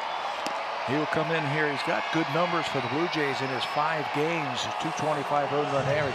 Hard fastball, hard slider. The first batter that he will face, Carlos Gomez, and one of the reasons why John Gibbons went to the bullpen to bring in the right-hander. He sees the numbers that Gomez has against Liriano. He did it again his first at-bat tonight. This was in the 1st inning. Homered with 2 outs, no runners on board. That was his 7th home run of the season. So he's going to get a little bit different look now with Leonel Campos. Right-hander comes set. Campos steals and is fouled off.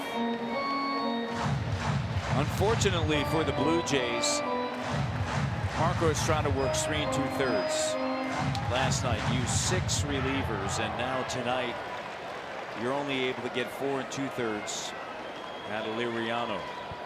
Talking to the Blue Jays coaching staff today to a man, they all said we need some length from our starters tonight and going forward. We're putting too much pressure on that bullpen, using them to eat up so many innings night after night after night. 3 2/3, 4 2/3 tonight. Pete Walker knows that, you know, that is not a good recipe right there for your pitching staff. Guys are going to get tired, they're going to get hurt. Joe Biagini tomorrow, Marcus Stroman on Thursday. And Gomez fouls this one back. 0-2 is the count. Runners at 1st and 2nd. Chirinos at 2nd. He walked after the home run to begin the bottom of the 5th inning by Nomar Mazara. And over at first base, Beltre, he walked with 2 outs.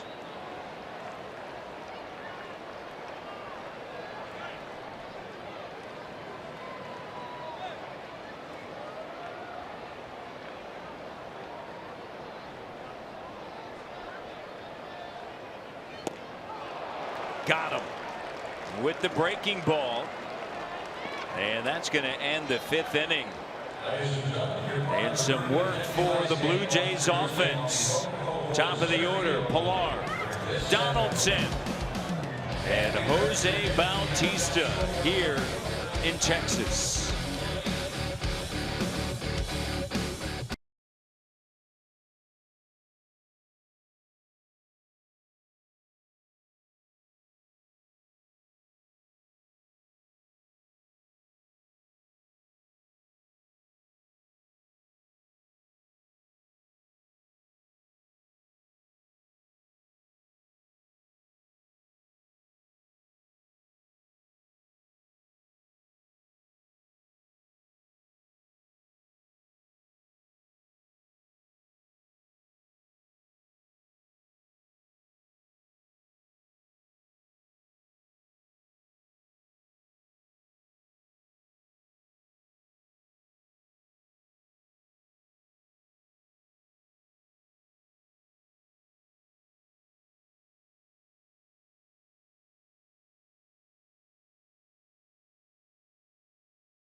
Baseball bat from Russell Martin or a road trip to a Blue Jays away game. How about a VIP experience at Rogers Center? Rogers wants you to submit your baseball dream at RogersCelebrates.com, and your dream could come true. Blue Jays dreaming of some runs right now. here in the 6th. And a first pitch strike from Nick Martinez, who has worked through 5. And Pilar 0 for 2, lined out back in the 3rd. And gets a hold of this one deep into center field. Going back is Gomez. Blue Jays have hit some hard balls. Unfortunately, they have been right at the defense of the Rangers. You know, and there's nothing you can do about that. Just keep going up there, keep swinging. Eventually they will fall. But you're right, Gomez has had a couple of balls lined right at him. And he's standing right there making the catch. Andrews has made some nice plays. Mike Napoli turned a double play on a line drive right at him. Nick Martinez just throwing it in there. You mentioned he's had a couple of starts against the Blue Jays. One of them really bad. That was at Rogers Center when he gave up 8 earned runs. The other one was right here, and he pitched really well here. One career home start versus Blue Jays, ERA under 2.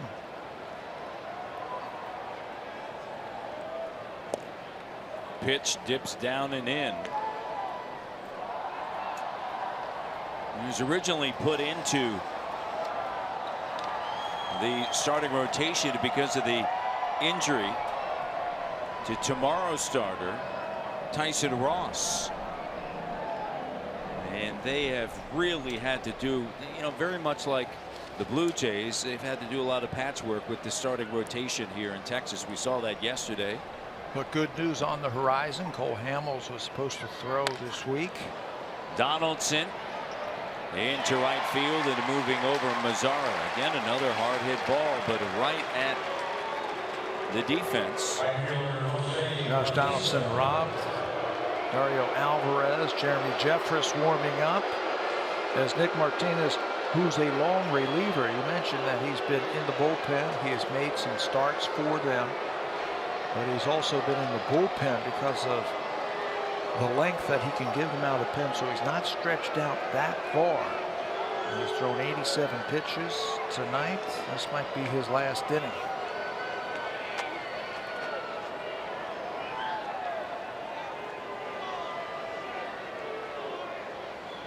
Bautista had a great at-bat back in the 4th, a 9-pitch at-bat. Flew out to Gomez in left center field. 2-away here in the top of the 6th inning, and the Blue Jays trail 5-0. Jose awaits, and the right-hander to the plate, and it's foul back. He's been getting a steady diet of breaking balls and changeups. They just don't want to challenge him with that fastball. Not yet. Last time up, he flew out to center field on an off-speed pitch. The windup and the 1-2 in underneath the hands. And a 1-2-3-6 and an impressive outing for Nick Martinez.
Test is now on.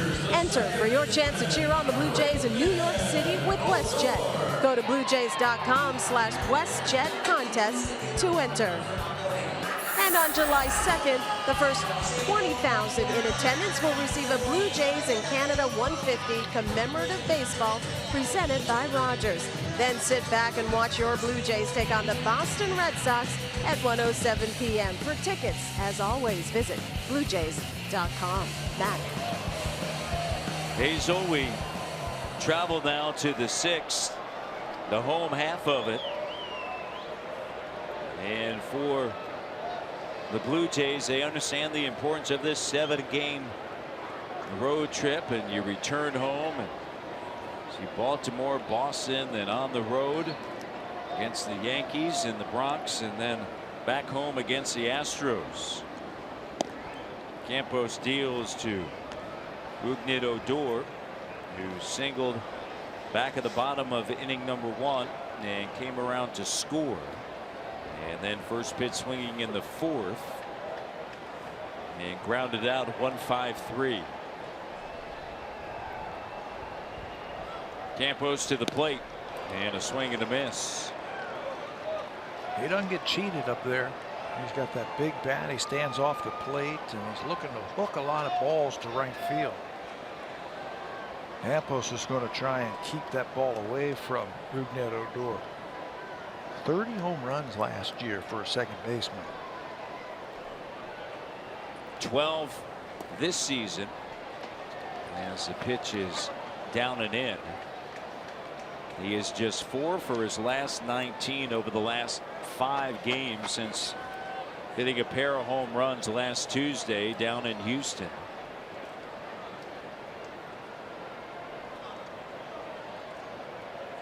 Including tonight. 5 for his last 21. And a ground ball chopped right over to Smoke. And there's one away here in the bottom of the 6th. Buy 6 cans of Beauty Tone paint and get the 7th free. Available exclusively at Home Hardware and Building Center locations. Beauty Tone, Canada's color experts.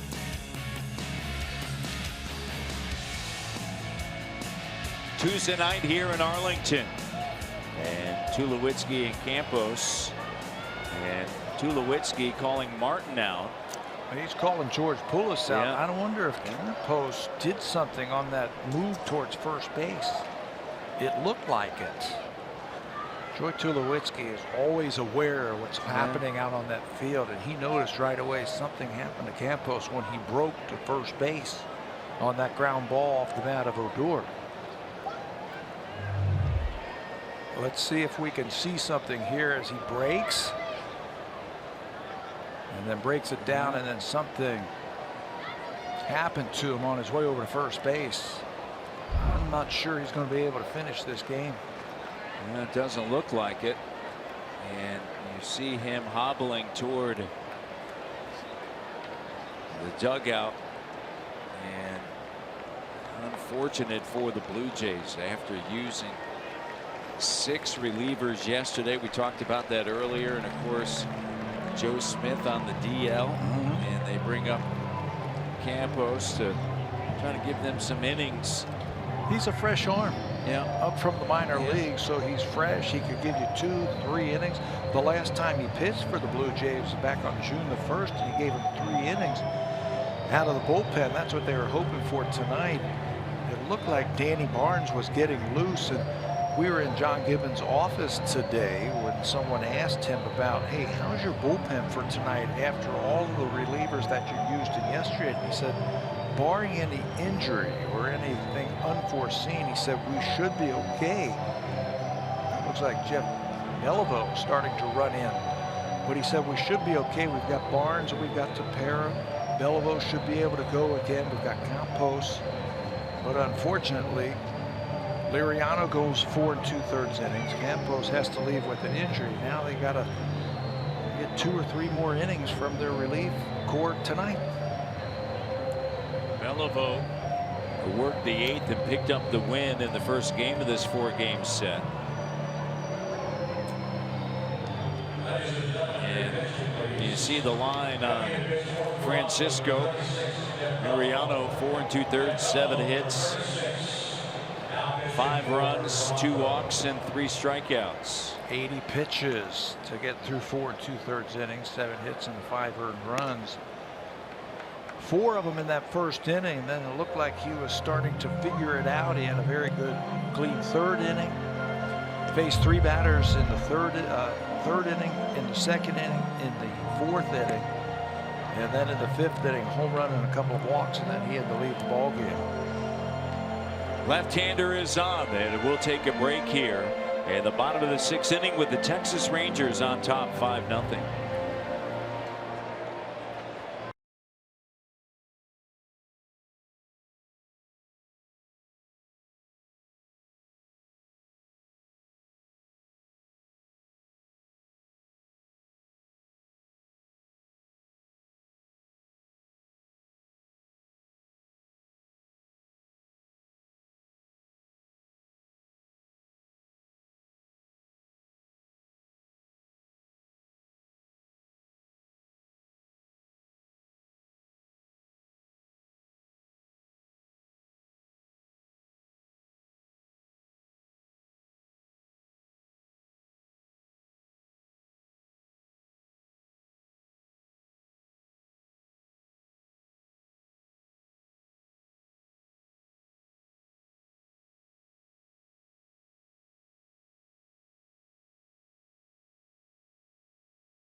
Knight, the left-hander, 30 years of age. Well, you mentioned that he pitched in last night's ball game. He actually picked up his first win of the season in that game last night. He was sensational. One of 6 pitchers for the Blue Jays last night. He worked that 8th inning, a 1-2-3 inning, had 2 strikeouts. His curveball was working yesterday. His fastball was spot on, and he will get Lucroy, Napoli, and Mazzara here in the 6th. There is one away here in the 6th, and Lucroy is the batter.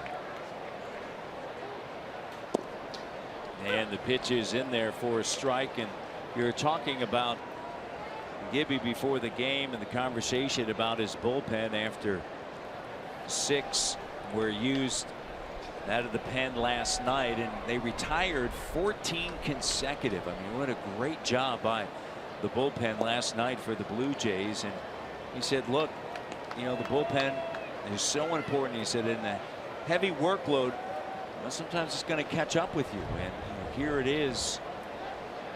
And the Jays desperate for a lengthy start, unable to get it. And now Campos, who just got called up from AAA Buffalo, he's out with what seemingly appears to be an injury, and so it brings in this lefty here, Beliveau. Last 10 road games for the Blue Jays bullpen, they have locked it down. They've given up 2 earned runs over the last 30 2/3 innings, and they have not given up a home run. That's the killer, when you bring in your bullpen late in a game and they give up home runs, but the Blue Jays haven't done it. That game last night, 5 2/3 innings for the bullpen. They didn't give up a hit. Gibby is getting word now of what has happened to his pitcher.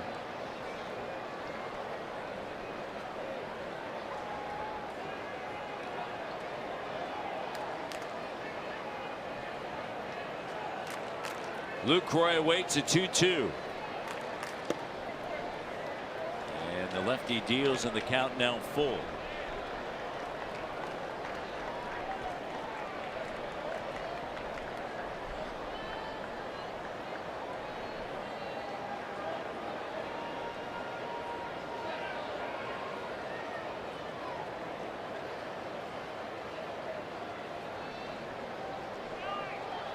The 3-2 on its way and fouled off to the right side.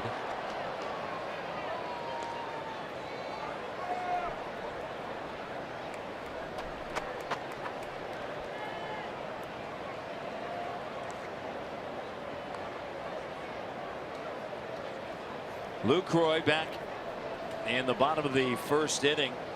Hit a double and picked up an RBI. It was a line drive that soared over the head of Pilar in center field. This one ripped foul. So much for the success that Liriano has had against Texas and their struggles against lefties. I think They jumped on him early. They're a better looking team against the left-handed starter. The righties, right-handed players match up a little bit better. Beltre, Gomez, Lucroy, Napoli, Chirinos tonight.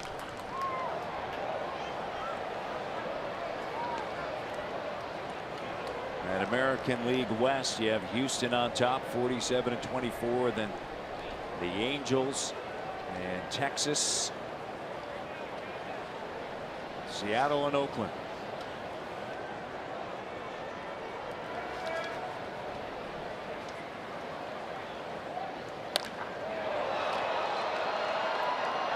In the air to center, and Pilar is right there, and there's 2 down. The first baseman.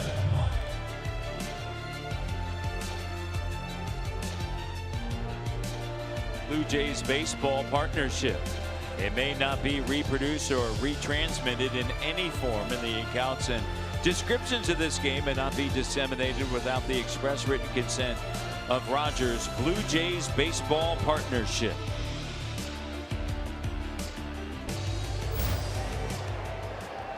Napoli with 2 away, the hitter. Trying to get out of the 6th, Beliveau.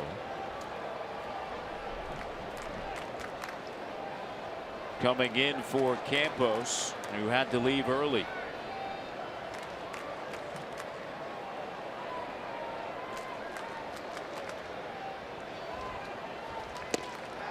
And a big hack by Napoli, as you would expect. Napoli hitting .222 against left-handers, and with 4 home runs, 4 of his 13.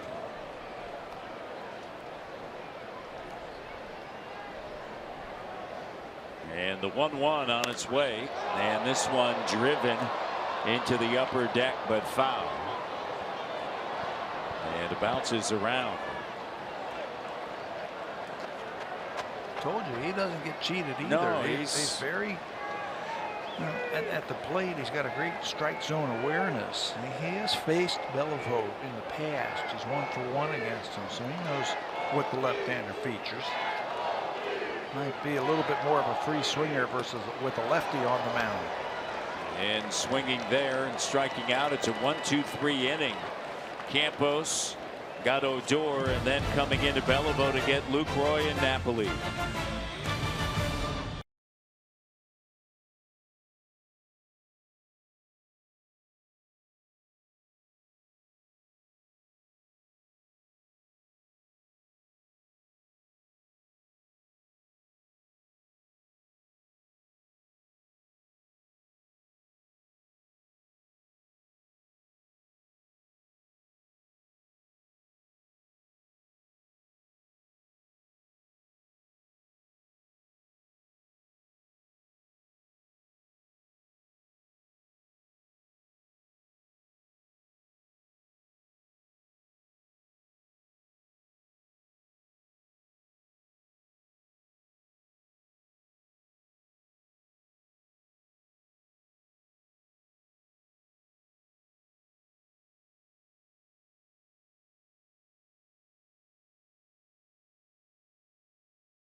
Your 2017 All-Stars with the Esurance MLB All-Star Game Ballot.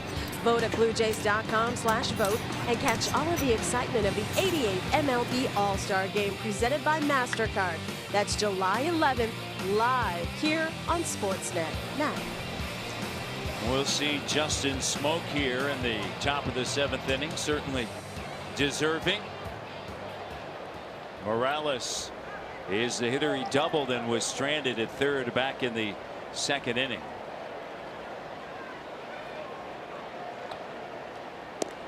Big swing. He's been their only batter to reach scoring position tonight.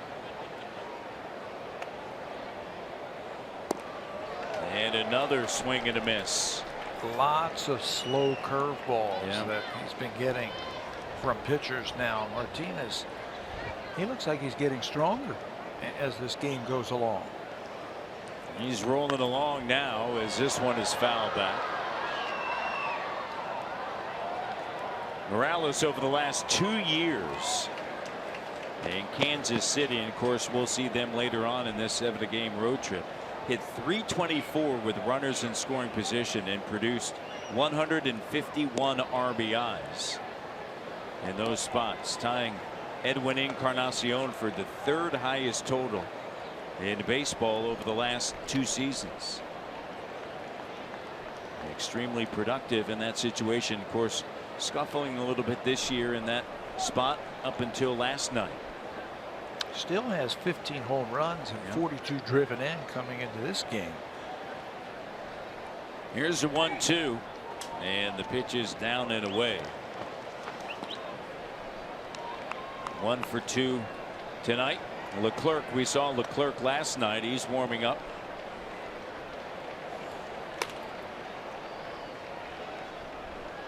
Here in the 7th, and that a breaking ball stays high.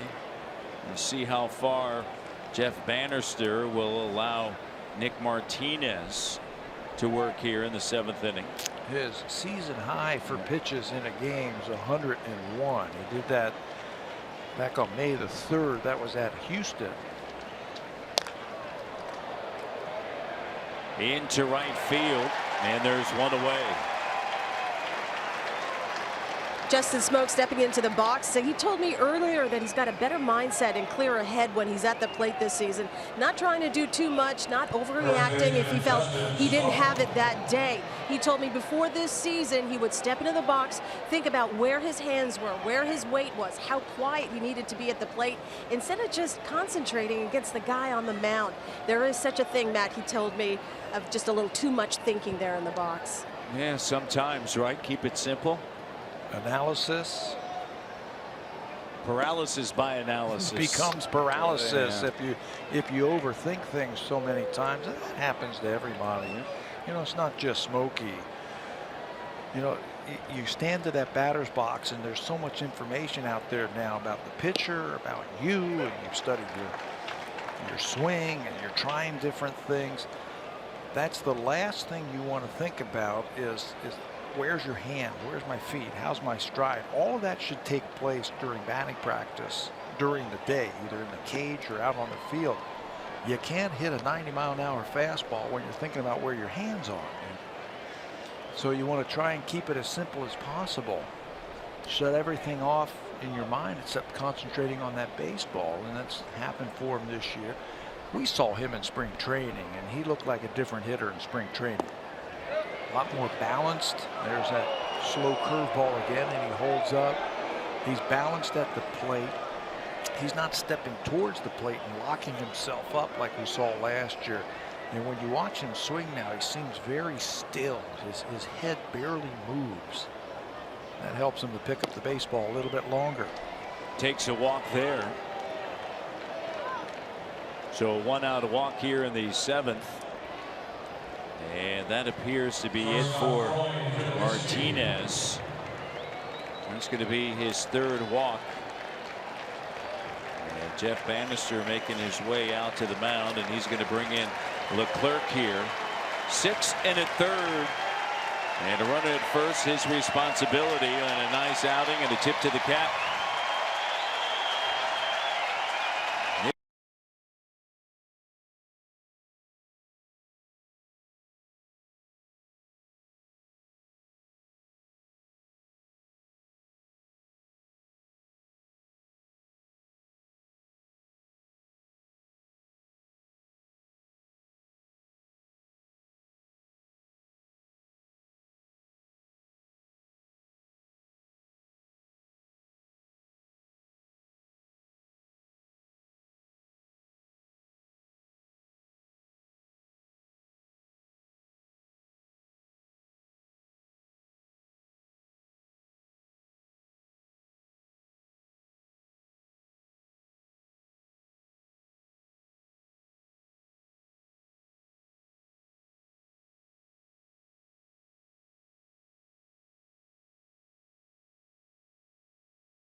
Presented by the all-new 2017 Honda Rebel.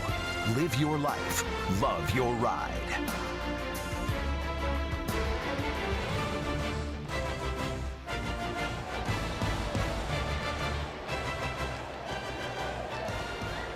Leclerc is on. We saw Jose Leclerc in last night's ball game, an inning, a walk, and a couple of strikeouts. He's got a good arm, good fastball, good breaking ball.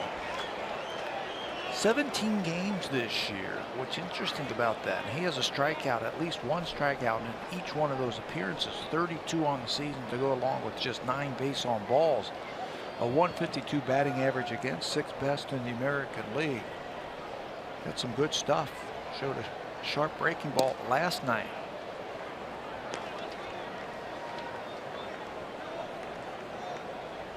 One of the 5 pitchers used by Jeff Bannister last night.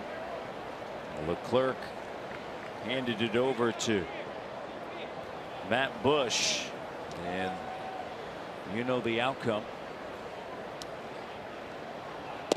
And Tulo awaits, and the pitch is down low and outside. 2 balls and 1 strike. Well, the interesting thing about the Texas Rangers, they come into this game with the same record as the Blue Jays, 34-35. 35 losses, 15 of them have been decided from the 7th inning on this year. So this has been the soft part of their team. If the Blue Jays are going to win this game, they're going to have to come back against this bullpen, and it's been done already this year 15 times against Texas.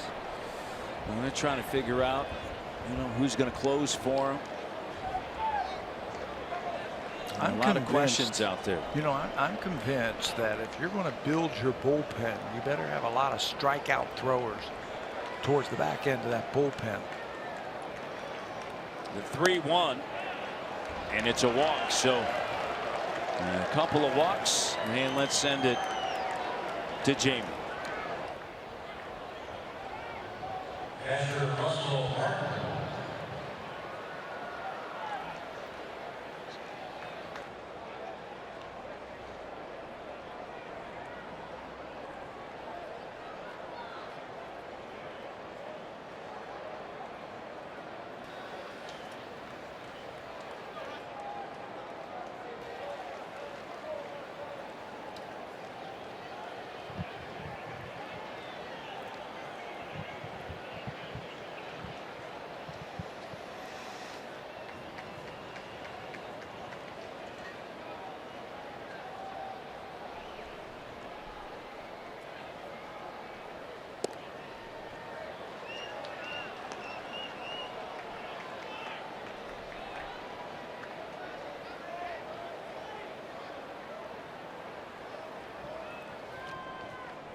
Here in the top half of the 7th, we apologize for the technical difficulties there as we attempted to get it back to Jamie. Runners at first and second, but as you just learned, not as hot tonight here in Arlington as yesterday. And let's see if the bats of the Jays can get hot here in the 7th. Came through with a little bit of magic last night. Late. Martin 0 for 1 with a walk. Consecutive walks here in the 7th. And Leclerc looks over at Smoke, and the 1-1, and a breaking ball that's high, and a count of 2 balls and a strike. Looked like that one may have caught a little bit. Jose Leclerc is talking to himself right now. He feels like he has thrown 3 really good pitches in the strike zone, and he's only gotten 1 of them called. That's the difference between that 1-1 pitch that was called a ball. Now Russell Martin sitting in the driver's seat right here, 2-1. The 2-1 on its way, and a breaking ball, and the count now 3-1, and now you're really sitting in it. What you can't do right now is let that one pitch that you thought was a strike mess up this whole at bat. There's Steve Pearce. He is on deck. He had a big hit in last night's ball game for the Blue Jays. But you can't worry about that one pitch. You got to come back here and make a better one. And a big swing there, and a count of 3 balls, 2 strikes, 1 away, 2 on. Morales flew out to right field to begin the 7th, and then a walk to Smoke, and that was it for Martinez. Tulowitzki a walk, runners at first and second. 3 balls, 2 strikes, 1 away here. And now a little bit of time. And the left-hander, Claudio, getting going here in the top half of the 7th.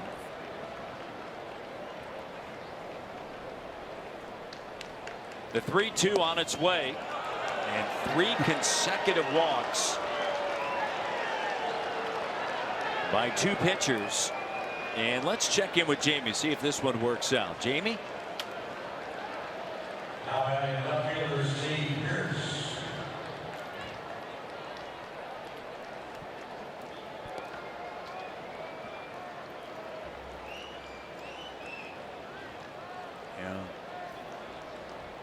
They have led the division for 48 days. The Yankees.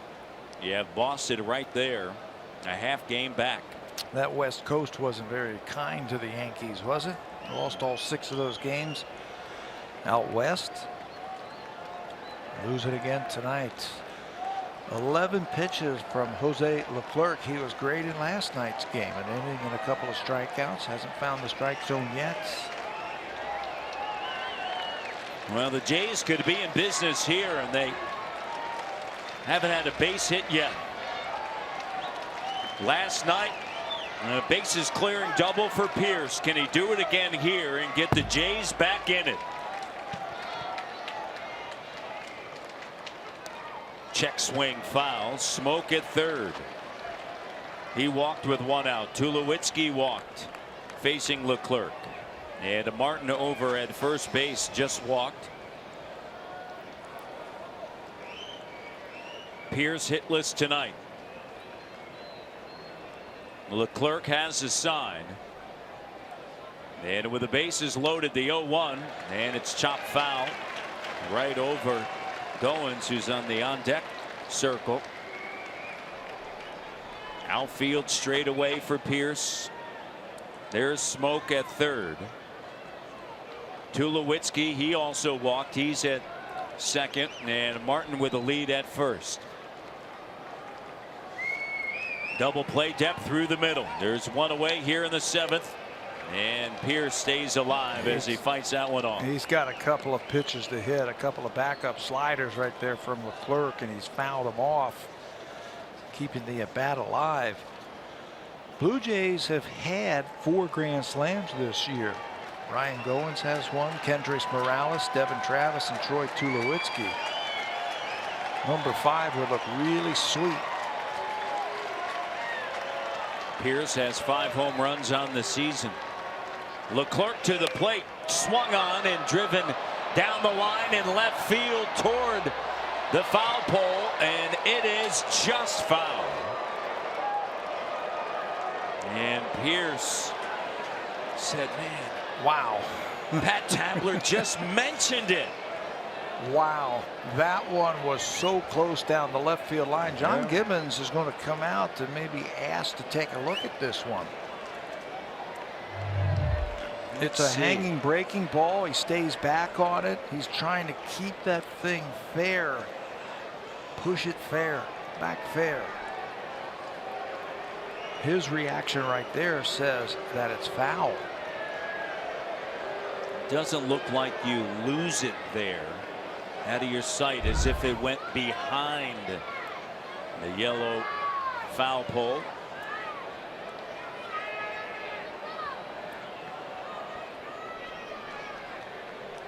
And they're going to take a look at it. And why not in this situation?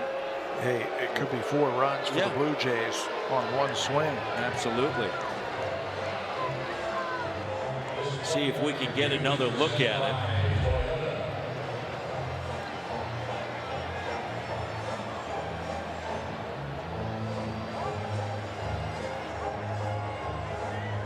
Go. Do you lose it at all? Right there. Is it crossing in front? Yeah. Or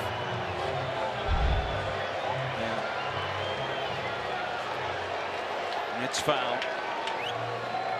It never really disappeared, and that's ultimately the sign. Crossed in front of that foul pole. Now Leclerc has thrown 3 straight breaking balls, and Pierce came within a whisker of hitting a grand slam. He can't throw him another one here. He might have to go upstairs with a fastball. Remember, it's 0-2. So you want to throw the pitch where you don't make a mistake with. What pitch do you have that you can control the best?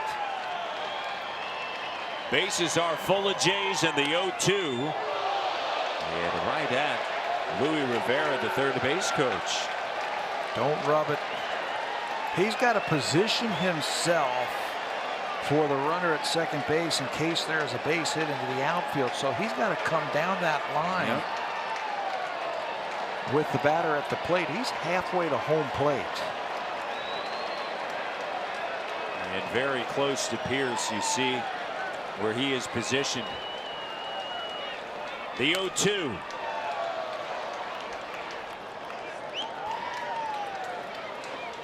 Good at bat thus far for Pierce. Bases are loaded. Can he come through here? Great at bat, and they finally threw him a high fastball, but he caught way too much of the plate again. Change the eye level. That's what you're thinking about. Go upstairs.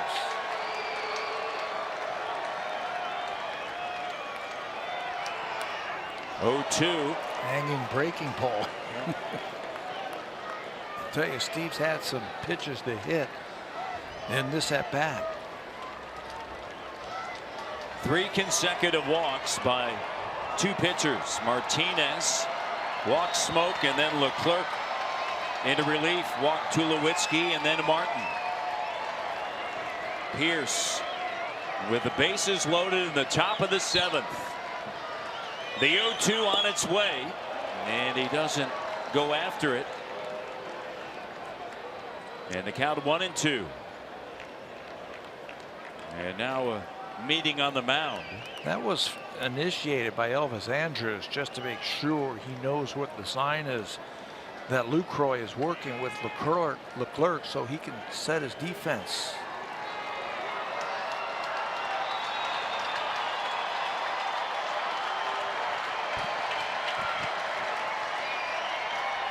Six-game hit streak for Pierce, and wouldn't he like to keep it alive here in the 7th for the Blue Jays. The 1-2 swung on and driven foul. Another breaking ball out in front. Another bad breaking ball that was right there. He is seeing that breaking ball.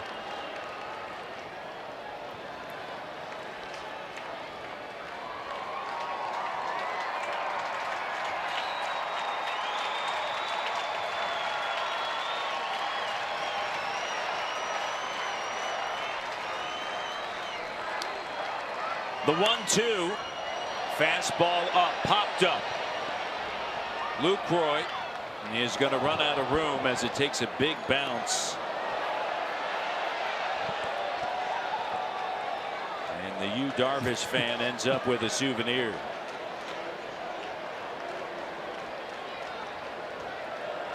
So breaking ball and the fastball up. Where will Leclerc go here? Well, there's not going to be a sign because after that pop-up, Lucroy went and told the pitcher what he wanted to see him throw. No chance for that runner at second base to steal the sign. Tulowitzki's at second, Smoke at third, Martin over at first, and the 1-2 fastball got him. Got him looking, 2 away. That's why Lucroy told the pitcher what he wanted to throw right there. Just in case the Blue Jays were trying to steal location or pitch. He tells him, doesn't give him a sign, and he paints the outside corner with a fastball. And it's right there. It's a big out for the Rangers.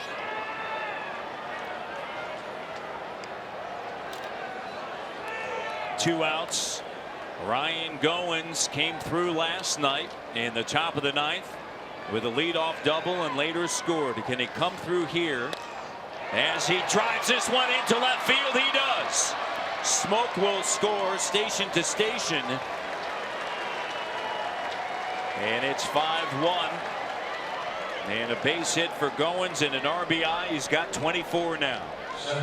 And with that hit by Goins, that brings the tying run to the plate. And Pilar's hit the ball hard a couple of times tonight. Blue Jays turned the lineup over with that clutch hit by Goins. Got to cash in those walks. Excuse me, man. You have to cash them in. That if they're going to just hand you base runners and you don't have to work for it, do anything, 3 straight walks, you got to cash them in. Pilar 0 for 3 and a break-in ball low. Lucroy tried to frame that one to get a call, and he didn't. Jeff Bannister goes to the phone. Bullpen, see if everything's ready to go down there. Donaldson, if Pilar can get on, he awaits. And the pitch is up and in, and the count now 2-0 for Pilar.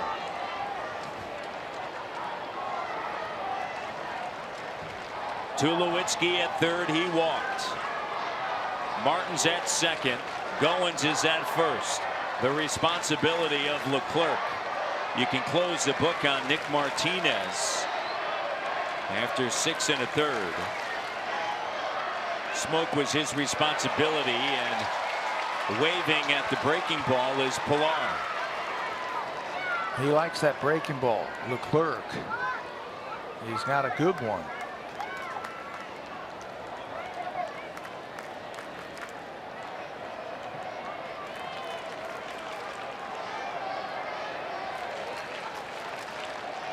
Two out here in the top of the 7th.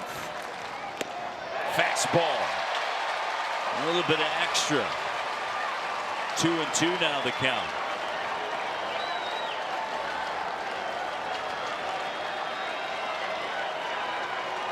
Tulo with a lead at third. Martin a walking lead at second. And Goins with a lead at first. Rangers fans on their feet. Can Pilar make them sit? The 2-2. Got him. Strikes out. Lucroy dropped it and just stepped on the bag. The plate at home. And the Blue Jays miss an opportunity to add more here in the 7th. Pierce goes down looking to the home half.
By Honda, proud fan since 1977 in the official vehicle of the Toronto Blue Jays.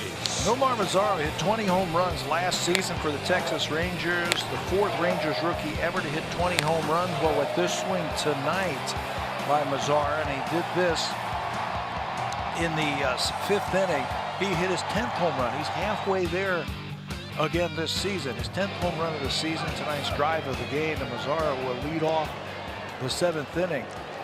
He hit a home run in last night's ball game, another one deep to right field tonight, and that is the last time that the Texas Rangers have touched home plate. That round tripper by Mazara.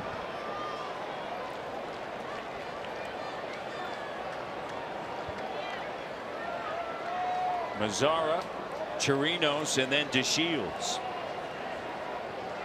Beliveau, the left-hander. And a break-in ball. Down and in.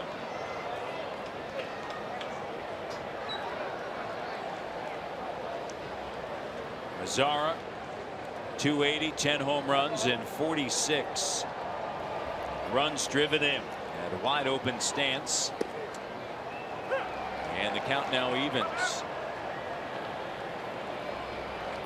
Dominic Leone. Saw him last night. Yeah, he had a little bit of a walk problem in last night's game, so he can still come back into this one. He didn't pitch very long last night. Here's a 1-1 and fouled off. 1 ball, 2 strikes. Update on Campos, who left back in the 6th inning after Odor grounded out. Right groin strain. Some unfortunate news for the Blue Jays. Sounds like another DL stint for a Blue Jay pitcher. So I'm sure they're burning up the lines again to Buffalo.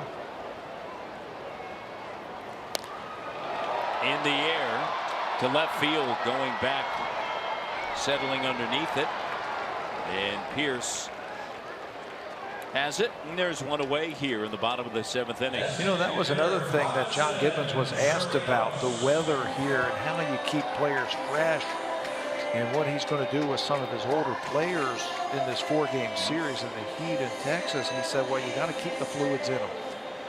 You know, you don't keep the fluids in, you start cramping up, and that's when you start to pull muscles. He said he was also going to experiment with the DH and try and run some of his older players into that DH spot over the next couple of days to give them a little bit of a break, half a day off of their feet.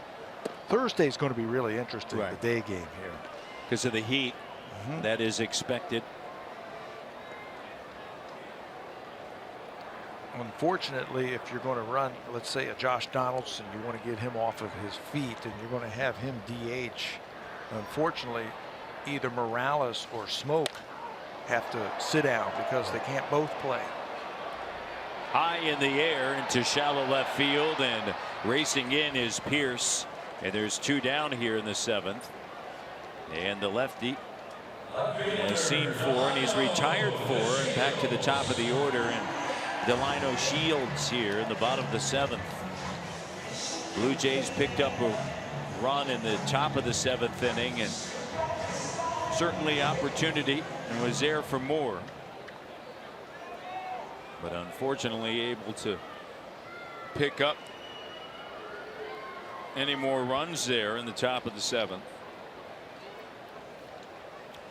DeShields is the batter. He got it all started back in the bottom of the 1st with that bunt base hit. A stolen base, a wild pitch, scored on a ground out. There's 2 outs, and you thought, okay. But then Carlos Gomez just jumped on a pitch from Francisco Liriano. And it didn't end there. Odor came up with a base hit. Lucroy with a double. And then Napoli is single, scoring Lucroy. And thus far, that's really all the Rangers have needed. They tacked one more on in the 5th inning. Mazzara hit his 10th home run. DeShields awaits the 0-2. Yeah, and the bullpen doing its job again. 14 in a row set down last night from the bullpen. 5 in the 3rd innings. They didn't give up any hits. Doing it again tonight.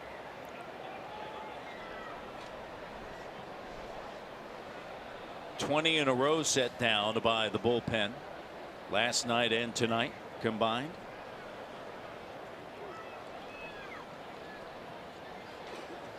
Beliveau steps off of the rubber, now looks in and has the sign from Martin. Set up low, and DeShields doesn't go after it, and it's 2-2. Rangers trying to get back to 500 after the loss last night. They've been a lot like the Blue Jays this year, where they get to 500, fall back, get back up there. They just can't push through that 500 level and then get over it. Consistency is tough to find, Tabby, when you have injuries, especially to your starting rotation.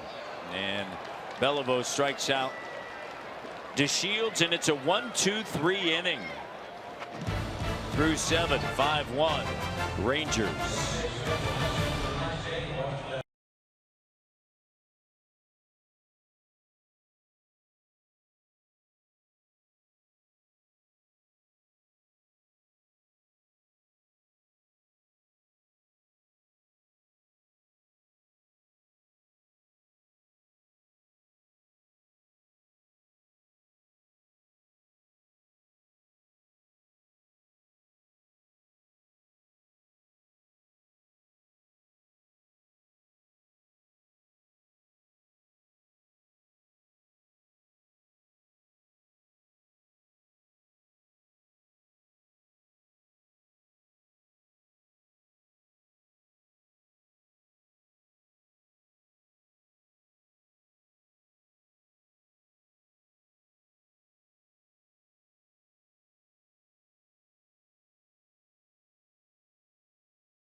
Every Friday this summer, join us on our outdoor patio at gates 10 and 11 for a pregame concert.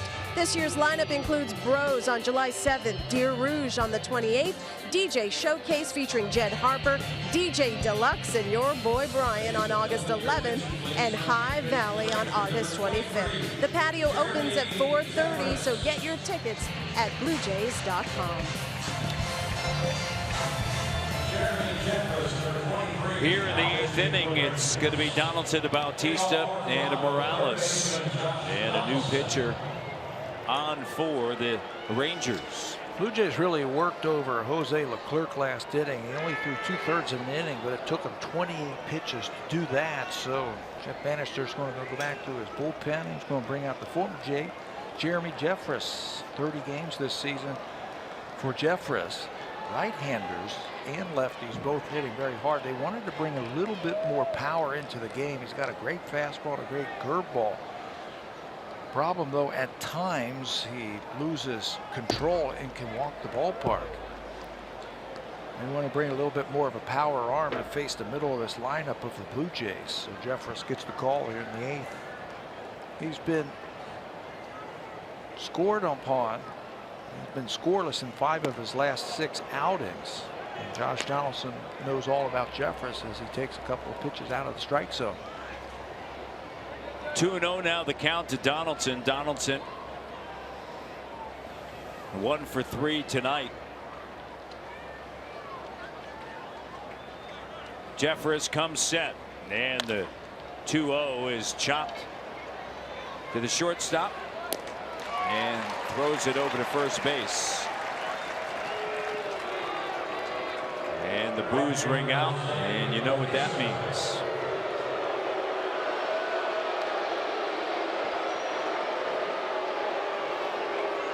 Bautista is the batter. Slow start in April, 178. Heated up into May, 317, 9 homers, 21 RBIs, and now struggling once again here in June. Can he get that back going? Hit a solo home run last night, his 2nd of the month. Coming in, hitting 138 in the month of June. He is hitless tonight, but had that great 9-pitch at bat back in the 4th. Struck out his last time up. Jeffress comes set. Here's a 1-0 on its way, and a big swing and a miss. And a breaking ball there. And you still know the feelings here in Texas for Jose.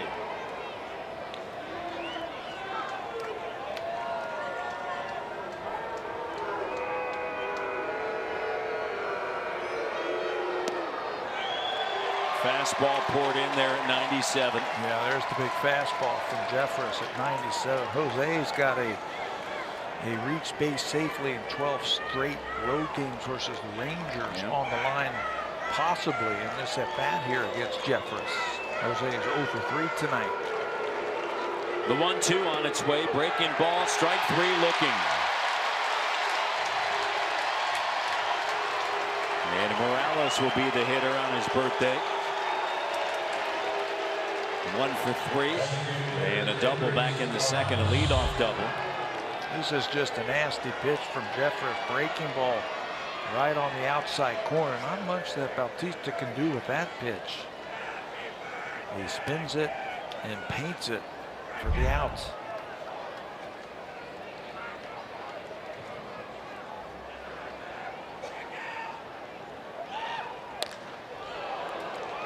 Line drive, base hit into left center field, and Morales will make the turn, and he's got a pair of hits tonight. Here comes Justin Smoke. And Smoke now is going to turn back toward the dugout. And Jeff Bannister is going to head out onto the mound. I think that's going to do it for Jeffress. And Bannister is going to take the baseball. And I think he's going to go to the left-hander and turn Smoke around. And that is the case. Alex Claudio trots in from the right center field bullpen.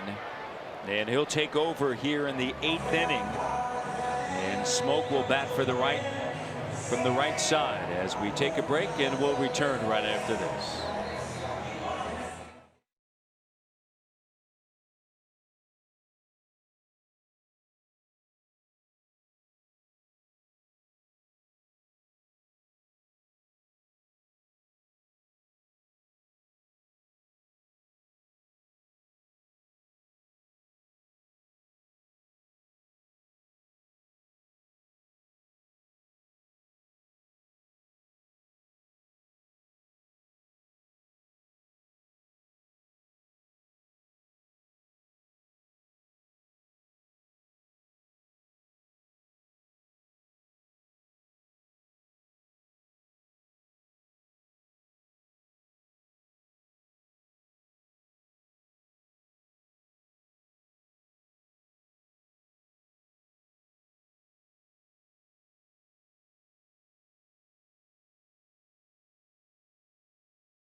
We'll turn Smoke around to the right side, and here are the numbers. Claudio in 34 third innings. This is his 31st game. He doesn't throw very hard. It's fastball changeup, and what they want to do is try to take the sting out of the bat of Justin Smoke. He's given up 4 home runs this year. You bring him into the game, you turn Smoke around, put him on the right side, try to keep him from hitting a home run. He's got some power from that left side. Claudio doesn't throw hard. Again, it's basically fastball changeup from him. He's got a little bit of sink on that fastball. Smoke 4 of his 20 home runs from the right side. He is hitting .385, and he drives this one to deep left field, going back to Shields, reaching up. It's off the wall. Rounding third base, and now holding up there is Morales, and runners at second and third, and that one nearly left the ballpark. The 8th double of the season for Smoke, who's hitting, as I mentioned, .385 right-handed. It's the 4th best average against lefties in Major League Baseball. So why would you bring in a soft tossing lefty to face Smoke, who is hot, hits it off the top of the wall? Really no chance for the Shields to catch that ball. They don't have anybody warming up, and now Claudio's got all of these right-handers are the Blue Jays that he gets to face now. Now first pitch swinging to Tulowitzki, and a big bouncer out to short, and that's going to do it. In the 8th inning, runners stranded at second and third. Time for a Blue Jays Central update. Here's Jamie Campbell with Greg Zahn from the Samsung broadcast studio.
Live stream every Blue Jays game, MLB matchups, plus get your news 24/7 with Sportsnet Central. To sign up and get 7 days free, visit snnow.ca.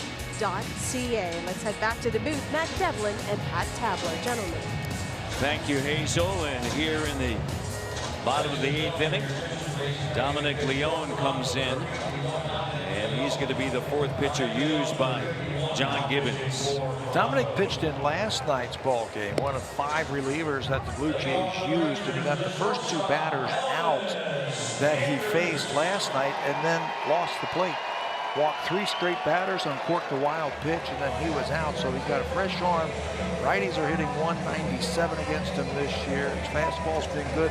Just a little bit off last night with those 3 walks, and I like that John Gibbons has got him up, and he's got him back into the ball game tonight to erase the memories of last night's ball game. Bullpen once again doing a job. They've retired 7 in a row since taking over in the 5th from Liriano after 4 2/3.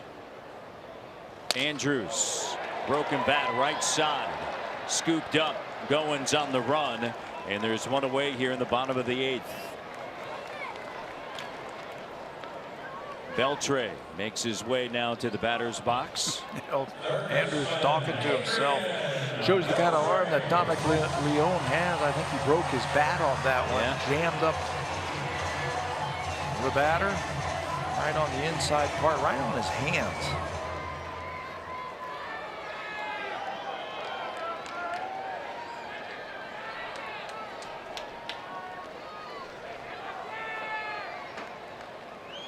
Here's Beltre. Walked last time up, and the pitch is up. He's 0 for 2 tonight. Jays in the top of the 9th inning. Bottom 3rd of the lineup, Martin, Pierce, Goins.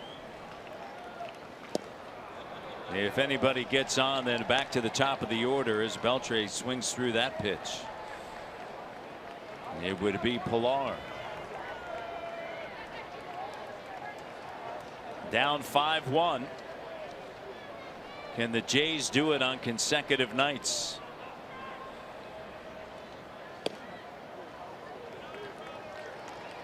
Beltre got that double last night, if you remember that. Drove in 3 runs. That gives him 1,583 RBIs in his illustrious career. He tied Harmon Killebrew for 36th place all time in RBIs, Major League Baseball history. This guy is one of the most unsung baseball stars that have come in this generation. I mean, when you talk about some of the best in this era, this guy's name is hardly ever mentioned. Drives this one deep to center field. Pilar giving chase, reaching up, and a home run off of the bat of Adrian Beltre, his 2nd of the season. He now has 1,779 extra base hits. He was tied for 23rd all time with Cal Ripken Jr. And he's going to break that tie with Harmon Killebrew with one swing of the bat. That also gives him 2,960 major league hits. He's 40 away from the magic 3,000. He just keeps rolling. Looked like a high breaking ball from Dominic Leone, and Adrian Beltre has seen enough of those in his career. He knows what to do with them.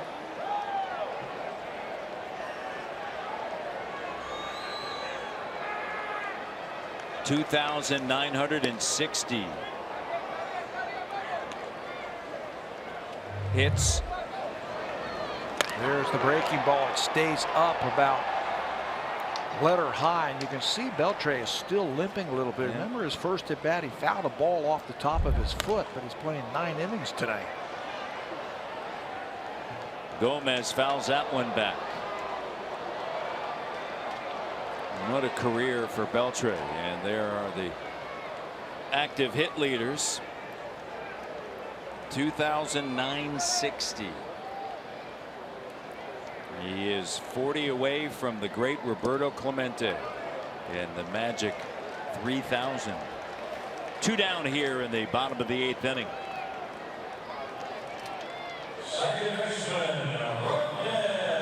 You look at his productivity, and you're mentioning this, that the names that he is with, the names that he has passed, puts him in elite company. Yeah, and again, when you talk about the stars of this generation, of this era, you hear Pujols' name, and you hear Carlos Beltran's name, and of course Mike Trout and Bryce Harper and some of the younger players, but the older players who've been around, you don't hear his name very often. But this is the leader of all of these guys in this era.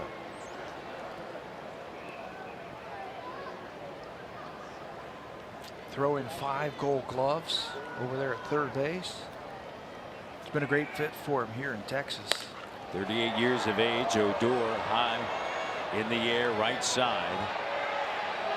And Goins able to take it as Tulowitzki paid him a visit. And Beltre with a solo blast here in the bottom of the 8th inning. It's now 6-1.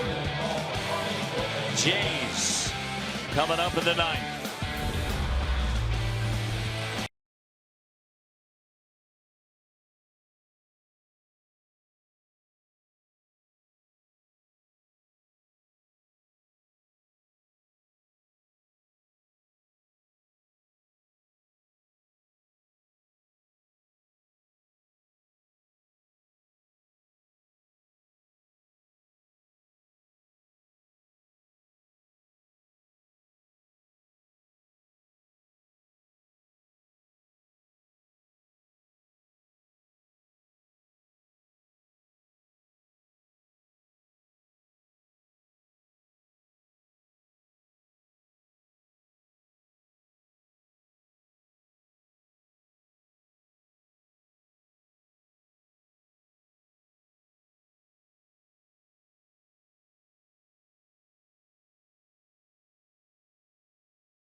Right-hander out of Fordham University, Nick Martinez. In line for the win tonight, 103 pitches. As he pitches into the 7th inning, he only gave up those 2 scratch hits to the Blue Jays, a double by Morales and then a single by Donaldson. It's been Leclerc, Jeffress, Claudio, now Keona Kella will come in to try and finish this one off. 25 games, he's 3-1 with a .316 earned run average. He's got a big fastball and a hard curveball. He has faced the Blue Jays 3 times in his career, pitched 3 games against them. Blue Jays haven't gotten a hit off of him yet. Can they break that trend tonight? Bottom 3rd of the order, Martin, Pierce, and Goins. And high in the air to the right side. Napoli drifting into foul territory underneath it. And there's 1 down here in the top of the 9th inning. Now for a preview of what's coming up on Sportsnet Central. Here's Carolyn Cameron and Ken Reed.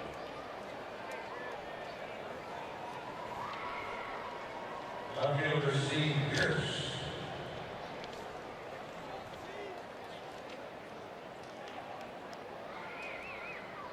Very interesting topic, and certainly something that could quite possibly decide the direction of the Raptors for the upcoming season.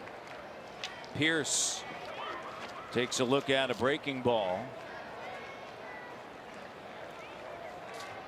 Texas, they've put up 6 runs on 8 hits. Blue Jays have left 8 runners on base tonight through 8 innings. Again, they just haven't been able to come up with the clutch base hits. And you go back to that 7th inning. 3 consecutive walks, just 1 score. That was Smoke. Pierce had the bases loaded, had a good strong at bat, but then went down looking against Leclerc on a fastball. Breaking ball there. Did he chase it? No, says the crew chief.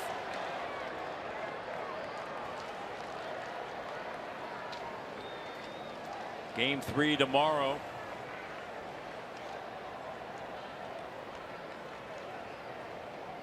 Joe Biagini and Tyson Ross in on the hands, looped into right field, coming on, and it's a base hit. And Pierce has a 7-game hit streak. Second baseman Ryan Goins. Would have been nice back in the 7th, Tabby. Yeah. Some of those line drives that have been caught, he's going to be able to dump it in there. Maybe start something with that hit. Blue Jays get their first hit off of Kela. Kela's been tough lately.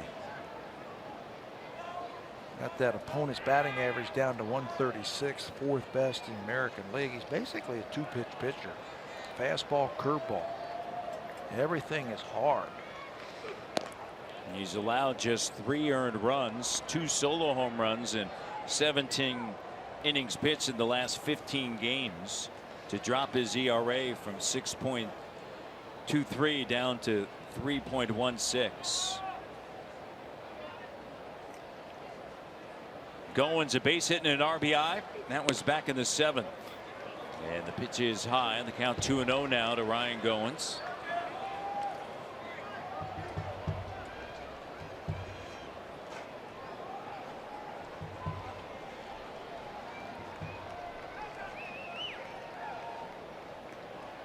Down 6-1 here in the 2nd game of a 4-game set with Texas. And loop toward Odor, and there are 2 down, and here comes Pilar. 8 times the Blue Jays have had the opportunity to reach 500, and right now they are down by 5 runs, and it appears as though it's going to continue to be very evasive.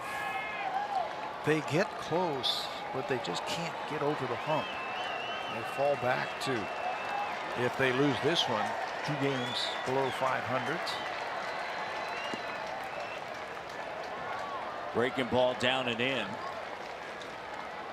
2 away here with Pierce over at first base, and Pilar is the batter.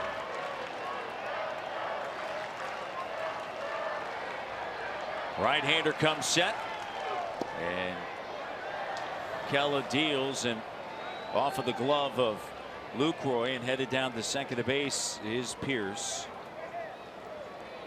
Looks Pass like ball. Probably, probably going to be a pass ball.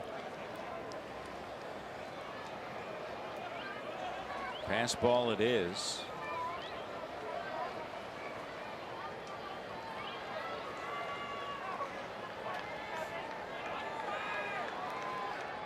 Two 2-0 the count.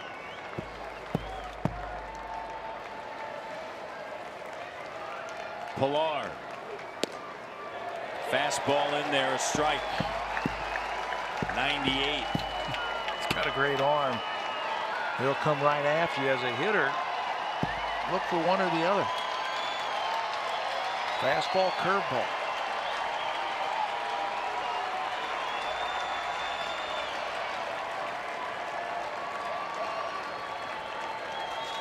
Blue Jays down to their last out here in the top of the 9th inning. And down and in, and the count now runs 3 balls and 1 strike. With 2 away, Pierce at second base.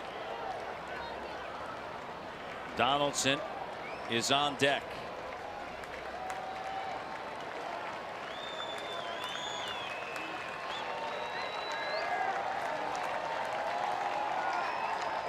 The 3-1 in the air to center field.